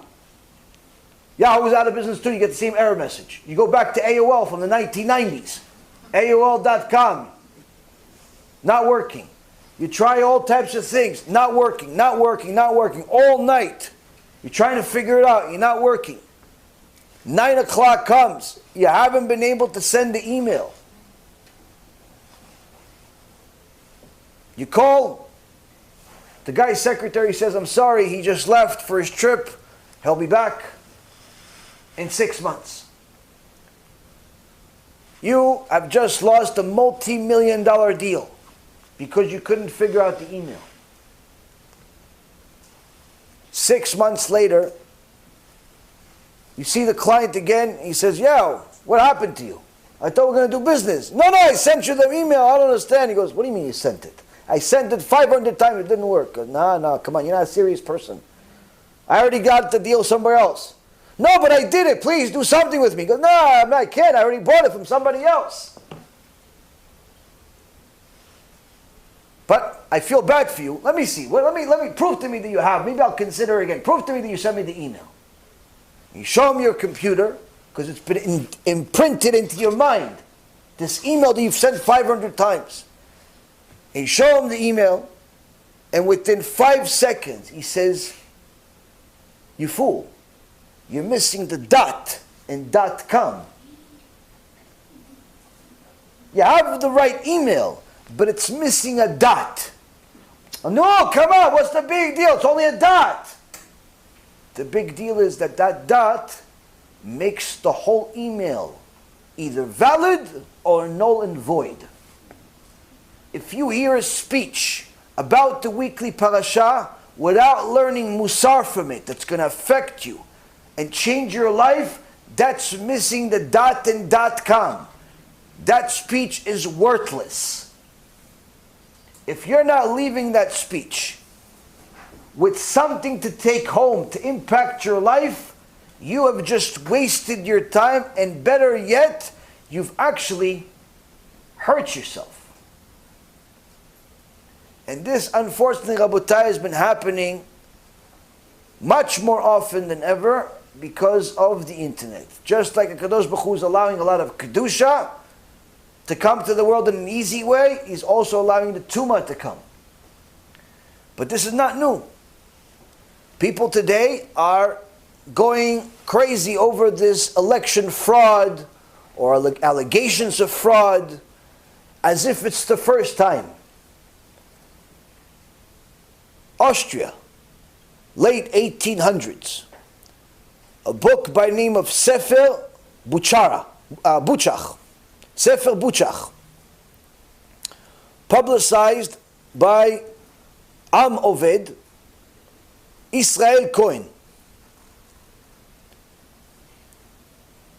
In it has a story of an election in a Jewish community in Austria between two people, Dr. Moshe Chaim Bloch and Dr. Emil Bick. Both Jews fighting for a position. Dr. Bick was very rich. but not so Jewish. If he had as much Judaism as he did money, he'd be Gdol Adol. But it was the opposite. Born Jewish, but not very religious.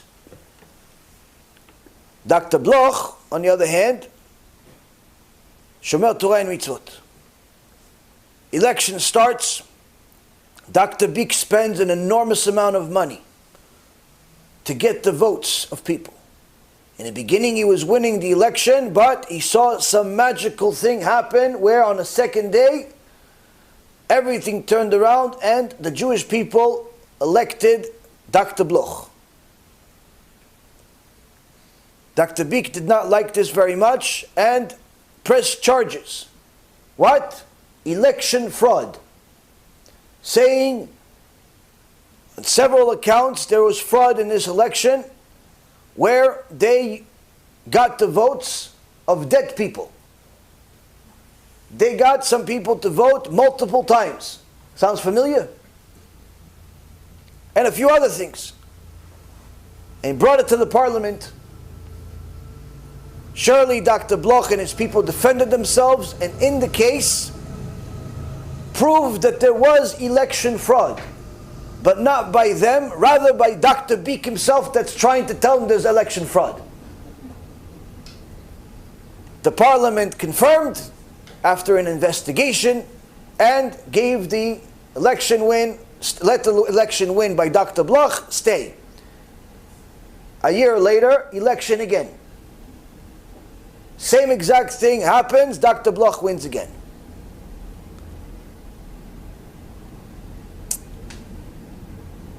From here, someone that's listening for a first time, not familiar with Torah, say, wow, amazing, wow, lucky guy. Torah world, standard.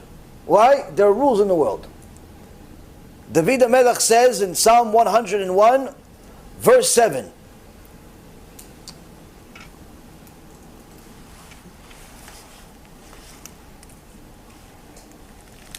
לא ישב בקרב ביתי עושה רמייה, דובר שקרים לא ייכון לנגד עיניי. David HaMelech says, in the midst of my house shall not dwell a practitioner of deceit. Someone likes to sell stories to people, falsehood, all types of nonsense, says, not welcome in my house, David HaMelech says. One who tells lies shall not be established before my eyes. Meaning, if he's a liar, I don't even want to see him. I can't stand him. Gemara Masechet Shabbat, page 149b, and also Masechet Hagigah, 14b, says that HaKadosh Baruch Hu himself implements the same exact rules for himself. Meaning, HaKadosh Baruch Hu sees a guy is lying, a girl that's a liar, he says, I can't stand you. You're considered an abomination. Hashem does not want to talk or look at liars. He can't stand them. As the Gemara in Masechet Sotah, page 42a, Rabbi Yirmiyah bar Abba says, Arba'a kitot en mekablot pnei shechina. Kat letzim, kat chanifim, kat shakranim, vekat mesapre lashon hara. Rabbi Yirmiyah says, 4 classes of sinners do not receive the divine presence. Meaning, even if they fulfill mitzvot, even if they keep Shabbat, even if they learn a lot of Torah, and they do good things, but if they do these things, HaKadosh Baruch Hu wants no part of them. Who are these people? Class of scoffers. People like to make fun of the rabbis in the Torah. This guy's an idiot. No, he's extreme, fanatic. Somebody like that, HaKadosh Baruch Hu wants no part of them. Class of flatterers. People like to say, hey, tzaddik, tzaddik, how are you, tzaddik, to everybody. The same Gemara says, Rabbi Eliezer says, any congregation that has flattery in it will eventually go into the exile. If the rabbi of the congregation says everybody's righteous, everybody's tzaddikim, don't worry, Hashem loves you the way you are, HaKadosh Baruch Hu says, you tell everybody the way they are, this synagogue, this community will not survive. Will not survive. Shekhinah is not there. You're praying, there's no Shekhinah there. Yeah, but the guy's religious. Pick a different shul if you're religious. Because the people that are flatterers, khanfanim, will never see the Shekhinah. Shakranim, liars. People that are liars will never see the Shekhinah.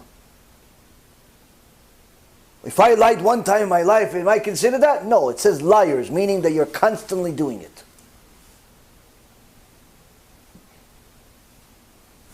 And last but not least, a class of those who speak Lashon Hara. You got something juicy about somebody, you like to talk about it all the time? Other people's business, other people's property. You make it your own life to do it? Not a good idea.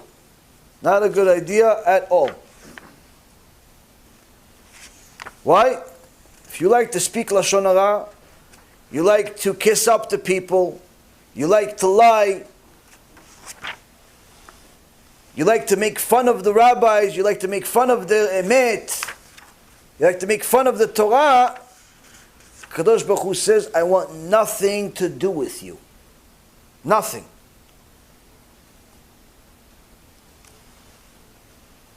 Now,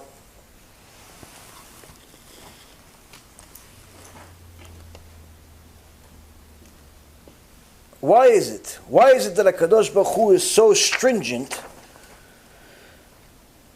when it comes to dishonesty? The Gemara in Masechet Shabbat, page 104a, says, Sheker, the sheker does not have legs. A lie does not have legs. It won't last. It exists in the world, but it won't last. Just like the letters themselves, the Hebrew letters of sheker, they all stand on one leg. It's a single leg. Whereas the word emet, the way you write it, each one of the letters has more than one leg. 2 legs or a whole flat bottom. So both visually and literally says a lie won't last. This is the reason why the biggest lies in the world, for example, like Christianity or the like, they have lasted not because the lie is true, but rather part of the lie is true. What part of it? The Old Testament they ignore. That's what gives their lie life. Because usually if something is 100% falsehood, it won't survive a day. Which means that anything that survives has to have some truth in it. But unfortunately, it's still a lie. And the Gemara in Yerushalmi, Masechet Sanhedrin, Perek Aleph, Halacha Aleph, says that the signature of Hashem is emet, meaning that when a person lies, it is the opposite of Hashem. It's antithetical to Hashem. So much so that HaKadosh Baruch Hu says that if a person is a liar, he does not want to have anything to do with him. Now you're going to say, wait a minute, but there's so many people that are liars and cheaters and mechalel Shabbat and so on and so forth. So what, Hashem is going to punish everybody? What, is he like to just torture people? Somebody asked me the other day. They said, listen, majority of the people are idol worshippers or heretics. So what? So it's either, according to the Torah, it says that they have to get punished. So either Hashem likes punishing people, or there's something wrong with this, he's not going to punish them. That's their human rationale. Why? Because since the majority of the people, based on today, are going to get punished, they figure in their own human logic that Hashem must like punishing people because the majority of the people that He created right now, that exist right now, are going to get punished. Or maybe He's not going to punish them. Machshevotai lo machshevotechem. Hashem says, I don't think like you. First and foremost, them being heretic is their choice, not Hashem's choice. That's number one. Two, they can always do tshuva as long as they're alive. Who says they're not going to do tshuva?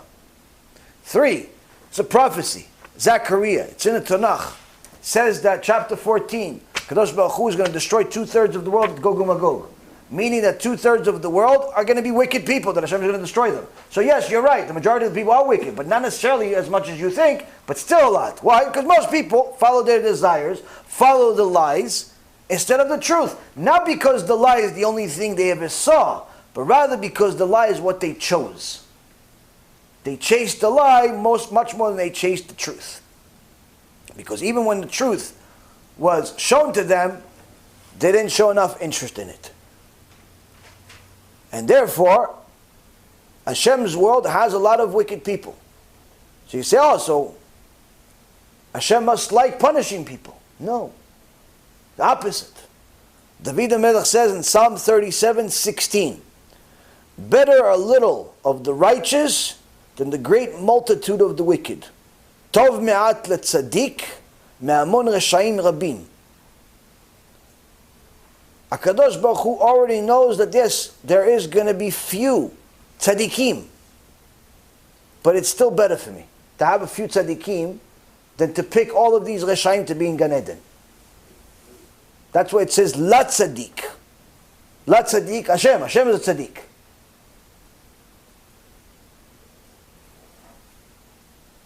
Now, what's the biggest lie in the world? Proverbs 24:24. Amar la rasha tzaddik. When someone says to the rasha, you're tzaddik.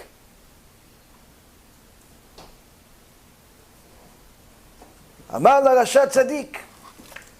You go to Yeshua, you go to once a year, or once a week, or once a day, and the rabbi that's teaching, or the teacher that's teaching, doesn't tell you that in reality you have to do tshuva ASAP. You got to change your life immediately. Instead he tells you, no, thank you, you donated, chazaku baruch, you come from a family of tzaddikim. The guy doesn't even know halachot Shabbat, but the rabbi says it's tzaddik. Shlomo HaMelech says, someone who tells the wicked person you're a tzaddik, Kadosh Baruch Hu hates him. Yeah, but it's not good, the rabbi said. It's not good to rebuke people. Wrong. What's the source? The very same verse. The very same verse that says, Amar lat rasha tzaddik, atayik ve'u amim ve'yazamu le'omim, ve'lamachuchim yin'am ve'alem tavo birkat Hashem. It says, one who tells the wicked person, you're righteous, the people will curse him, and the nations will anathemize him. This person that's lying to people by telling everybody he's righteous, you don't need to do tshuva, Hashem loves everyone. You think that that's going to make people love you? Because that's why you're calling them tzaddikim even though they're not.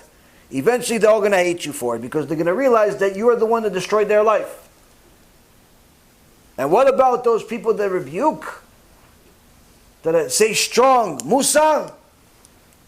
Do they really turn people off like people think? Let's see what the smartest man that ever lived said. The rebuker should be pleasant and a good blessing will come upon them. Lamachuchim inam ve'alem tavo birkat atov. Those that tell people the truth in the right way, tell them the truth even if it hurts, tell them the truth even if they never heard it before.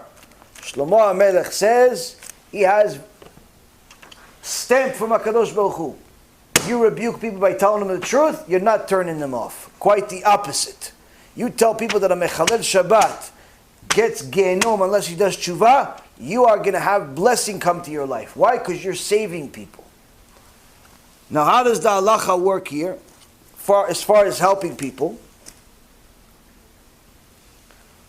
As a person, regardless of where you are and who you are, the Rambam writes in Chot Tshuva, chapter 7, halacha number 3.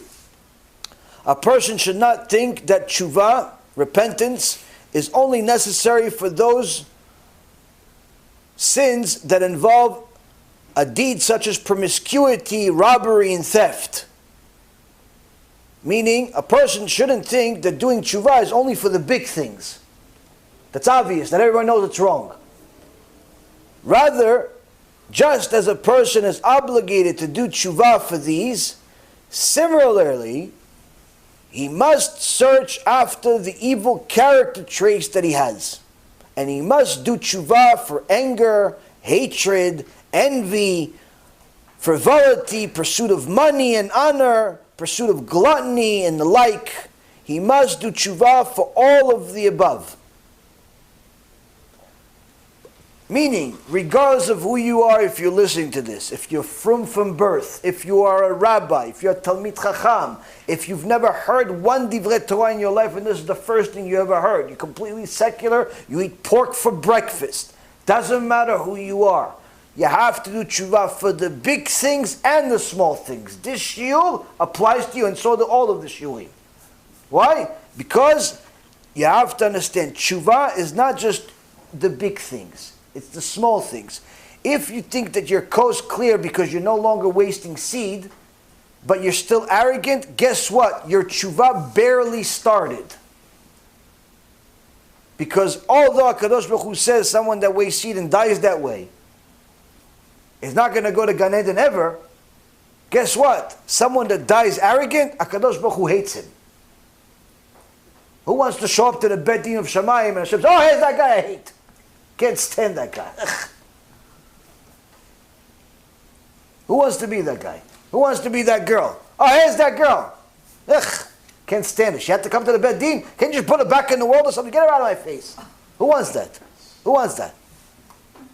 That's what Kadosh Baruch Hu says about people that are liars, are arrogant, are all specific things in the Gemara. Meaning that if you still have bad character traits and you haven't done tshuva for it, you have to do it ASAP. Next halacha, number 4. A Baal Tshuva should not consider himself distant from the level of the tzaddikim because of the sins and the transgressions that he made. This is not true. He is beloved and desirable before the Creator, as if he never sinned. Furthermore, he has great reward because he has tasted sin and yet he separated himself from it, conquering the evil inclination. Our sages declared, in a place where the Baalei Tshuva stand, even the completely righteous are not able to stand. The level of a Baalei Tshuva transcends the levels of those that never sinned at all, for they overcome the evil inclination and more. So a person that already did Tshuva, stopped violating Shabbat, stopped doing all the bad things, shouldn't harp on the past. Oh yeah, maybe Hashem still hates me because I made all of these sex crimes and I used to do this and I used to do that. No, don't think like that. Don't think like that. You did tshuva? That's it, finish. Yalla, move forward. Yeah, but what about, how do I know if Hashem forgave me? Who's going to tell us better than Sharei Tshuva? Rabbeinu Yonah, Sharei Tshuva, Gate 4, Section 21. Chachamim told us in Gemara Masechet Yomai, quotes 86b, that the sins that a person, transgressions that a person has confessed, did vidua in them on Yom Kippur, he should again confess the following Yom Kippur, saying that, as Rabbi Eliezer says, Rabbi Eliezer ben Yaakov says, he should not confess them again. So there's a machloket between them. Should he confess, should he not confess?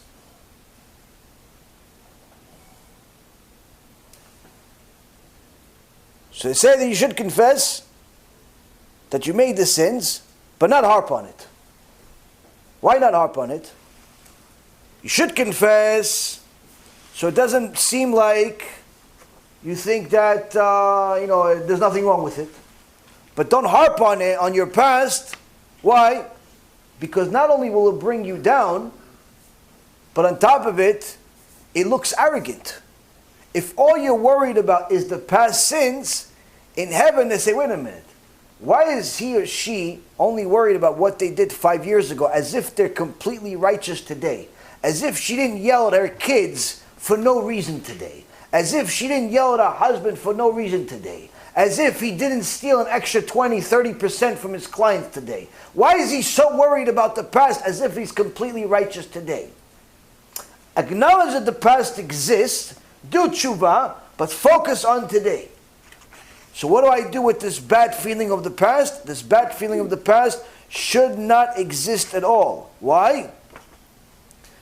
Rabbi Yonah says, you have to look at those past sins.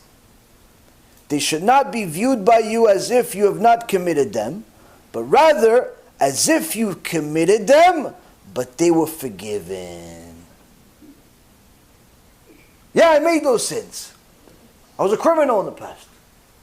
But I did tshuva, and I believe HaKadosh Baruch Hu forgave me. But that doesn't mean I stopped doing tshuva. I do tshuva every day. Not just for the past, of certain things I still got to do, but for today. I made a mistake this morning. I made this mistake this afternoon. I made a mistake 3 days ago. I'm constantly doing tshuva. Meaning that the musar, the hard musar, the constant rebuke is a reminder of what? Doing tshuva every day. Doing tshuva every day. Why should I do tshuva every day? Because that's the halacha. Rambam, Ilchot Tshuva, chapter 7, next halacha, number 5. All of the prophets commanded the people to do tshuva, saying, Am Israel will only be redeemed. Mashiach is only going to come through tshuva. The Torah has already promised that ultimately Am Yisrael will do tshuva towards the end of the exile. And immediately she will be redeemed. Meaning that tshuva is not something you do if you don't keep Shabbat only. Tshuva is something you do if you're a Jew. What if I don't do tshuva? What if I think I'm good enough violating Shabbat, or good enough keeping Shabbat, but not necessarily working on my character traits? Then you should know HaKadosh Baruch Hu hates you. How do I know? I don't know. Rambam knows. What does he say? He say next halacha. Halacha number 6. Says tshuva is great for those, tshuva is great for it draws a man closer to the Shekhinah. Tshuva brings near those who are far removed. Before they did tshuva, היה זה שנוי לפני המקום, משוקץ ומרוחק ותועבה. Before he did tshuva, this person was hated by God, considered disgusting, far removed, an abomination. But now that he's done tshuva, ahuv v'nechmad karov v'yadid. Now that he's done tshuva, he's considered beloved, desirable, close and dear to Hashem. You want Hashem to love you? You say you love Hashem? You want Hashem to love you back? Do tshuva. Now how am I going to ever do tshuva if my rabbi never told me to do tshuva? How could I do it? Answer, you can't. Now what happens if I don't do tshuva? What happens if I don't do tshuva? You look at the prophet Isaiah, chapter 8, verse number 17 and also 21, where Isaiah says some very, very harsh things. Where he says if we don't do tshuva, a person that doesn't do tshuva, HaKadosh Baruch Hu doesn't even listen to their prayers.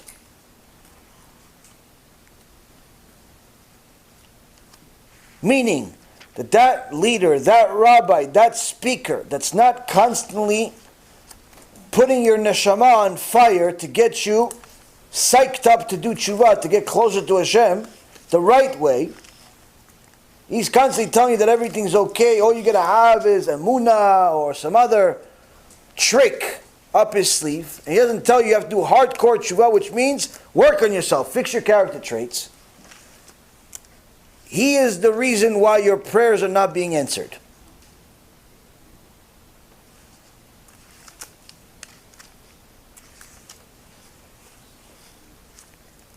Because the prophet Isaiah did not sugarcoat a single word.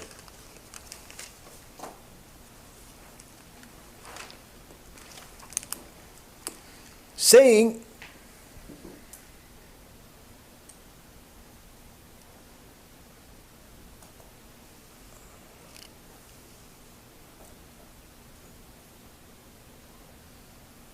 through the land will pass the troubled and hungry. When he will be hungry, he will be angry and curse his king and his gods and direct his face on high. He will gaze throughout the land, but behold misfortune and darkness, the weariness of distress. He will be buffeted to darkness. For he was not weary the first time the land was distressed. Meaning, the prophet tells us that because Hashem gave us an opportunity to do tshuva, send the right messenger, but you shut it off because it was too strong. Meaning, it's too strong for Yetzer Hara, you didn't want to deal with it. So what happens? Something bad happens, coronavirus happens, you pray, you get a few other people to pray, and nothing happens. How come? Kadosh Baruch Hu says, I gave you a chance to do tshuva, you didn't listen, so when your prayer came, I also didn't listen. And that's the key. We have to understand that the community is suffering because it's being starved. It's being starved of emet. And emet that's insufficient is really shekel. Incomplete emet is shekel. Why? Because that information makes all the difference in the world. All the difference in the world. If I say, there's a car to you, you say, okay. But if I forget to say, there's a car driving straight at you and it's going to hit you in a few seconds. Was I honest? Partially, I was honest. But the judge will call me dishonest. Why? Because that missing information made all the difference in the world. Although I told you there's a car, not telling you that it's driving straight at you made all the difference in the world. And that's the difference. Telling you that there's a God is good, but it's almost useless if it doesn't tell you that this God doesn't just love, He also hates. He doesn't just reward, He also punishes. To just say God only rewards turns God into a slave, not a God. And that's the thing. So it's not that everyone is outright lying like some of the people we've mentioned in the past. It's that there's missing information that in essence turned the truth into a lie. As this very, very special Jew is crying out to his modern Orthodox community, telling them, this information that you're teaching me over the last 20 years, he says it's good information, but it's incomplete. Because there are still immodest women coming to the shul. There are still people eating non-kosher. There are still people being dishonest. There are still people going against God on a public level, and none of them know there's anything wrong with it. Obviously, he only knows because he studied this extra stuff on his own. But how many people do that? Most people rely on the leader. That's the point of the leader. So that's the key, Rabotai. It's important for each and every single person to be a leader to his small circle. Himself, most importantly. His family, her children, friends, colleagues, synagogue, and so on and so forth. Don't stay quiet. Why? Because we stay quiet, we in essence enable the light to continue. Next question. That was a long answer. We're almost done. Maybe a couple of questions, we'll finish. No?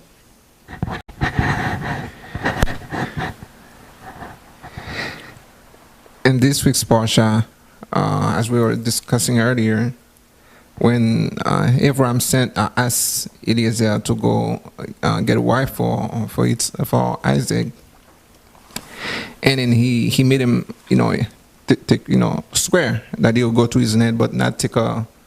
Put his hand on his breed. Yes. The text says, when Eliezer asked him whether or not, if he can take Isaac over there, he said, no, please don't take my son there.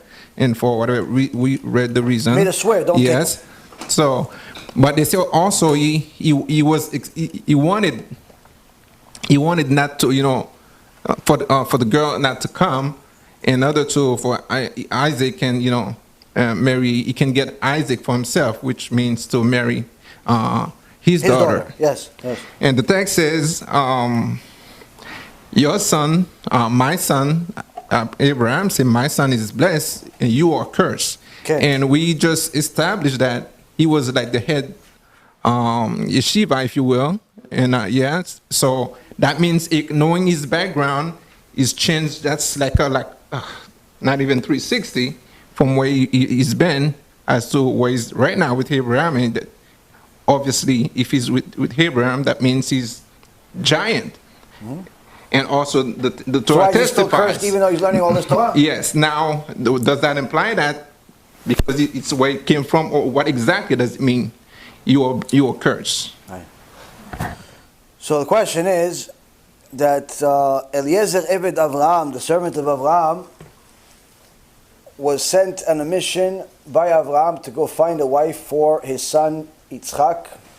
And Eliezer initially, the Midrash said to Avraham, why should I go look for a wife for your son? I have a perfectly perfect shidduch for him, my daughter. Eliezer had a daughter. Chachamim say, Avraham Avinu said to his dear servant Eliezer, your daughter is never going to marry my son. Why? You are cursed and I am blessed. It can never be. Now, if I was Eliezer, I'd say, I quit! Right? I'm teaching, I got kiruv 3 lectures a week for Avraham. You tell me I'm cursed still? But that's why I'm not Eliezer. Eliezer, by the way, is one of 10 people went to Gan Eden with his clothes on, never died. This is one of the reasons. Eliezer says, emet. Avraham said it, emet. You're right. Why? Because HaKadosh Baruch Hu decided that Avraham Avinu has a unique blessing. And Eliezer comes from the Canaanites. The Canaanites are cursed people. There's a mitzvah from HaKadosh Baruch Hu that the two can never marry. It's nothing personal, Eliezer. It's a mitzvah from HaKadosh Baruch Hu that my people can never marry your people. Why? Because we got a blessing as a people, and your nation got a curse. It doesn't mean I don't like you. I love you. You're my main guy. Surely I trust you to go pick a wife for my son. But that doesn't mean we can marry each other. I can be friends with a non-Jew. In fact, I have hundreds and hundreds of non-Jewish supporters, students, friends that send me countless messages. Sometimes I feel bad because sometimes I feel like I help them more than I help Jews and at times. So what, just because somebody's not Jewish you don't help them? No, chas v'shalom, they need help. You help them if they're decent people. But that doesn't mean you're allowed to marry them. That's what Avraham was telling him. Eliezer, I taught you everything I know. You're Talmid Chacham. You continue this way, you're going to go to Gan Eden. I love you. But we can never marry each other. Why? HaKadosh Baruch Hu, the one that created the rules, ruled himself. Avraham, blessed. Canaanites, cursed. Can never marry each other. Nothing personal. So that's the thing that a person needs to understand. It's not prejudice by the Jews against the non-Jews when we say you are not allowed to marry a non-Jewish woman. If you're a Jew, you're not allowed to marry a non-Jew. If you're a Jewish woman, you're not allowed to marry a non-Jewish man. If you're a Jewish man, you're not allowed to marry a non-Jewish woman. It's not prejudice. It's a rule by your Creator. He's the one who designed the system, and He said, Jewish people, you marry your own. Non-Jewish people, you marry your own. The good news is for the non-Jew, you have a much bigger selection. You got about 8 billion choices. The Jew has fewer choices. Which means that when a Jew marries a non-Jew, it creates a domino effect of damage. Because not only are they now ending their own Judaism, but now there's one less choice in the world for another Jewish family to start with. And today in the world, there's over 80% intermarriage in America. Today I got an article that said Europe has over 70% intermarriage. Europe, the continent, has over 70% intermarriage, Jews and non-Jews.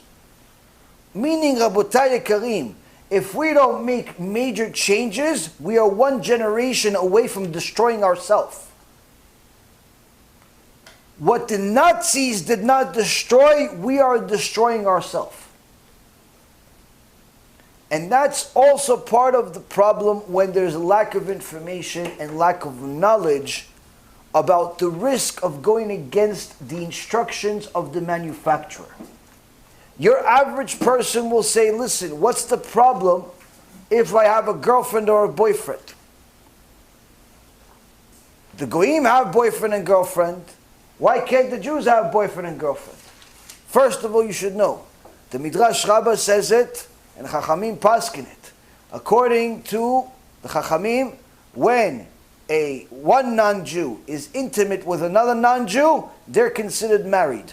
They don't need to go to a formal reception or anything like that. They want to get a divorce, they have to stop being intimate. That's marriage and divorce for non-Jews. Jews, on the other hand, have to have chuppah and kiddushin. So what happens if a Jewish girl is intimate with a Jewish boy, but they're not married? But they're not married. What is the stat? Now, first and foremost, you should know that a woman that's not married is not allowed to go to the mikveh. And because she's not allowed to go to the mikveh, that means that she's nida. And if she's nida, that means that both of them are violating a isur karet, excision from Hashem, just like violating Shabbat, idol worship, eating on Yom Kippur or chametz on Pesach. Every single time she's together with this boy, with this man, while being nida, even if that person is our husband, but she didn't go to the mikveh. Needless to say, if she's not allowed to go to the mikveh because she's single, it's isur nida. Both of them get a karet. For every act. For every act, it's another karet. Now, there is a Rambam in Ilchot Na'ara Betula, chapter 2, Halacha number 17, says, there must not be a prostitute among the daughters of Israel. And there must be no male prostitutes among Bnei Israel. This is a verse in Deuteronomy chapter 23, verse 18. And the Rambam says, what is this? Why is Hashem saying, Lo tiyeh kedesha mibnot Yisrael v'lo yeh kadesh b'nei Yisrael, about prostitution? What do we learn from it? The Rambam writes, from there we learn that the Torah prohibits premarital sex. How much does it prohibit premarital sex? The Yerushalmi, Masechet Yevamot, chapter 6, Halacha number 5. Rabbi Eliezer says, even if the guy is a perfectly kosher Jew, keeps Shabbat, puts on tefillin, learns every day, good guy, he's intimate with a kosher Jewish female. She keeps Shabbat, she's modest, she eats kosher. because they want to have a good time. They want to have fun. But they're not married. Aside from the fact that it's Isur Nida, like we just discussed, from that moment on after the first act, one time that they were in, that poor girl, that poor woman is declared in Shamayim a Zonah, prostitute. Now you tell your average girl, hey, by the way, you have a boyfriend? Okay, Hashem calls you a Zonah in Shamayim.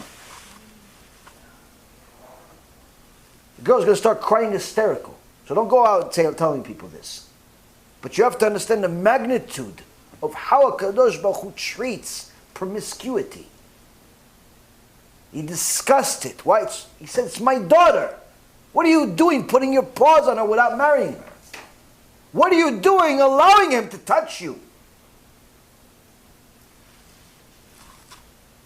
So Rav Samel says to me, he says that how come Rabbi Yochanan went into the details and the ramifications of being a zonah and promiscuity, but they stopped in the middle of the argument.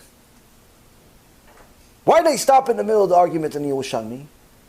He says because after the Mashiach comes, the halacha is going to change sides from Bet Hillel, where it is today, to Bet Shammai. Bet Shammai is more stringent. And this issue, the girl being considered a zonah, is according to Bet Shammai.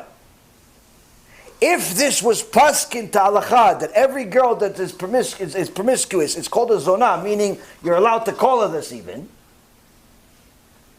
then what would happen? As soon as the Mashiach would come, all of the Kohanim, all of the people that are from Kohanim, that are married to a girl that had a relationship before them. She had a boyfriend for a week or a month or a year before she got married. They all have to get a divorce. Why? A Kohen is not allowed to marry a Zonah. Yeah, but she did TeShuva. She's a Baalat TeShuva. She had 4 kids with the guy. No. They were never allowed to be married. Why? She was Zonah. What do you mean Zonah? What are you talking about? Tzadika Kedusha. Look at the Kisui Rosh. All the kids are Talmidei Chachamim. Yeah, but before that, she had a one-night stand, and what are you going to do? Before. That's how much of a big deal it is, Rabbatai. That's how much of a big deal it is. So, a person needs to know that when HaKadosh Baruch Hu says something, he's not suggesting it. He's telling us you have to control yourself. Now, Rabbi Yochanan says, Ever katan yesh la'adam, masbi'o savea. Mar'ivo savea, masbi'o ra'ev. Rabbi Yochanan says, there's a small member in a man's body. One who starves it is satiated. One who feeds it is always starving. So for all of those young people that say, listen, but I got desires. What do you think? Rabbi Yochanan doesn't know about that? You think the sages don't know about it? You think you're the only one in the world that has desires? You think that HaKadosh Baruch Hu created a being without knowing what the being has? It's a trick. What's the trick? He says there's a member in your body. If you feed it, you're constantly going to waste seed. You're constantly promiscuous. You constantly have a new wife and a new girlfriend and a new this and new that. You're constantly feeding this member. Guess what? You're never going to have enough. You're never going to, aside from getting yourself hell, you're still going to Gehinnom and punishment. Aside from that, you're never going to have enough. Meaning you're not even going to be happy with that. Why? You're always going to need more. And want more, and more taboo, and more crazy, and so on and so forth. And Rabbi Nachum Breslov says a person that's promiscuous with himself, eventually he's promiscuous with people, eventually he's promiscuous with the same gender, and eventually can even go to animals.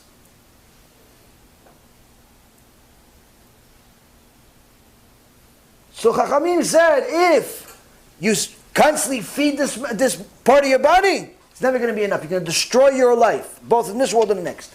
On the other hand, you starve it. What does it mean you starve it? Only feed when it's allowed. You're married, your wife is Torah, she went to the mikveh. Kodesh Kodashim. Holy of holy, the act between a man and his wife. Otherwise, forbidden completely. You do that, your intimate life will improve. You'll actually be happier than all of those filthy people that feed it constantly. People think that filthy, disgusting human beings like you, Hefner, and the rest of the filthy people that live their whole life feeding themselves, their sexual desires non-stop, or like Shmuli Boteach in Shimo, that disgusting human being. Him and his daughter, he calls himself a rabbi, his own daughter, and he's promoting it. His own daughter has a sex store based on the teachings of her father, the rabbi. And he's promoting it. He's like, yeah, this is the new store, and we're going to show you some of our products. We're not going to show you the ones that are really erotic, but we'll give you that. First of all, you're a rabbi and your daughter has a sex store. What's the matter with you? Second of all, how do you allow yourself to talk about this next to your daughter, you disgusting, filthy human being? Even the most vile non-Jewish people that never had an education don't talk about sex next to their kids. What happened to this disgusting human being? You know what happened? Feeding the desire. You feed that desire, it's never enough. Taboo becomes normal. What's taboo to the rest of us normal people is normal to him. And that's what happens. You destroy yourself without even realizing it. He doesn't even know he's doing wrong. His daughter doesn't even know she's a walking Chilul Hashem, and she's infected with a virus that may not be curable, bichlal. Why? Masbi'o severe. Give food. Masbi'o rayev. Give it food, you're always going to be hungry. Constantly feed it. Every desire you have to feed it. Problem. This Rabotai Kareem is hopefully enough chizuk for each and every single one of us, not only to be encouraged to work on our own desires, our own lackings,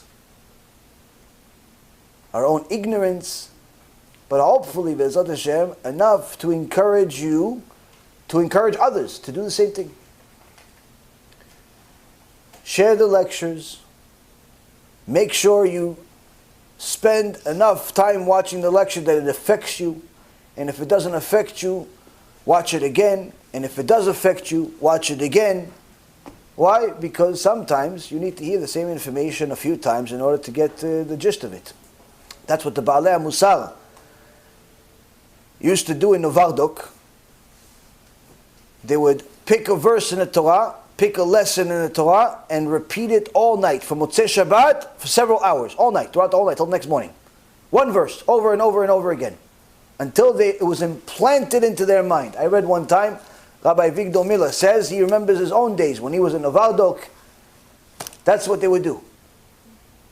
Everybody would pick a verse, pick something, and just repeat it over and over again the whole night. He says, I still remember the things that I went over. Because by the time the day was done, by the time you finished, it just became part of you. Just became part of you. Sometimes you have to hear the same thing several times. But key is, you have to encourage others to do the same thing. The best way to encourage people is by sharing the lectures. Sharing the lectures, either by sponsoring the CDs, helping us do what we're doing, pressing share on the lecture. Now, Baruch Hashem, we have a fantastic feature on the app where you could actually share the lecture from the app, which will cause your friend to get a link from the app, which means that he is not getting a link that goes to YouTube. He's getting a link to the app, which will download the app, and now he can have the app on the phone. I mean, it's pure genius. Yishtabach Shema Masiyat Nishmai. The person that designed this is also something special. Special Siyat Nishmai he's had. But the point is that you have to do whatever you can to get people not only to get inspired one time with a little bit of truth, but on a regular basis.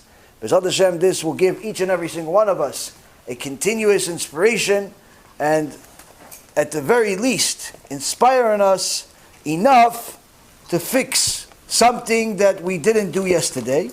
And B'ezrat Hashem, next week we'll have some more to learn. We'll see each other again on Sunday over here. And B'ezrat Hashem, hopefully have some news in regards to some new locations. Baruch Adonai Le'olam. Amen ve'amen. B'Shem Hashem Na'aseh v'Natzliach. We're very excited to offer you the new B'ezrat Hashem app 3.0. It's a newer, faster app, full of Torah, lots of Kedusha by the shiurim that we do, myself, Rav Ephraim, Rav Chaim, where you'll have also newer features where you're able to use the app while you're using other applications on your phone. You'll be able to share the lectures directly from the app. You'll be able to donate online and support our Cube and our Torah work that we're doing. And the most exciting feature is that you'll be able to actually ask questions directly on the app and get answers from the rabbis directly from the app. This is something unprecedented, and Baruch Hashem will be able to offer it. Thank you again for all of your support. Check it out. Make sure you have the kosher Torah that will re-energize your neshama each and every single day. Call to B'chava Tzlacha.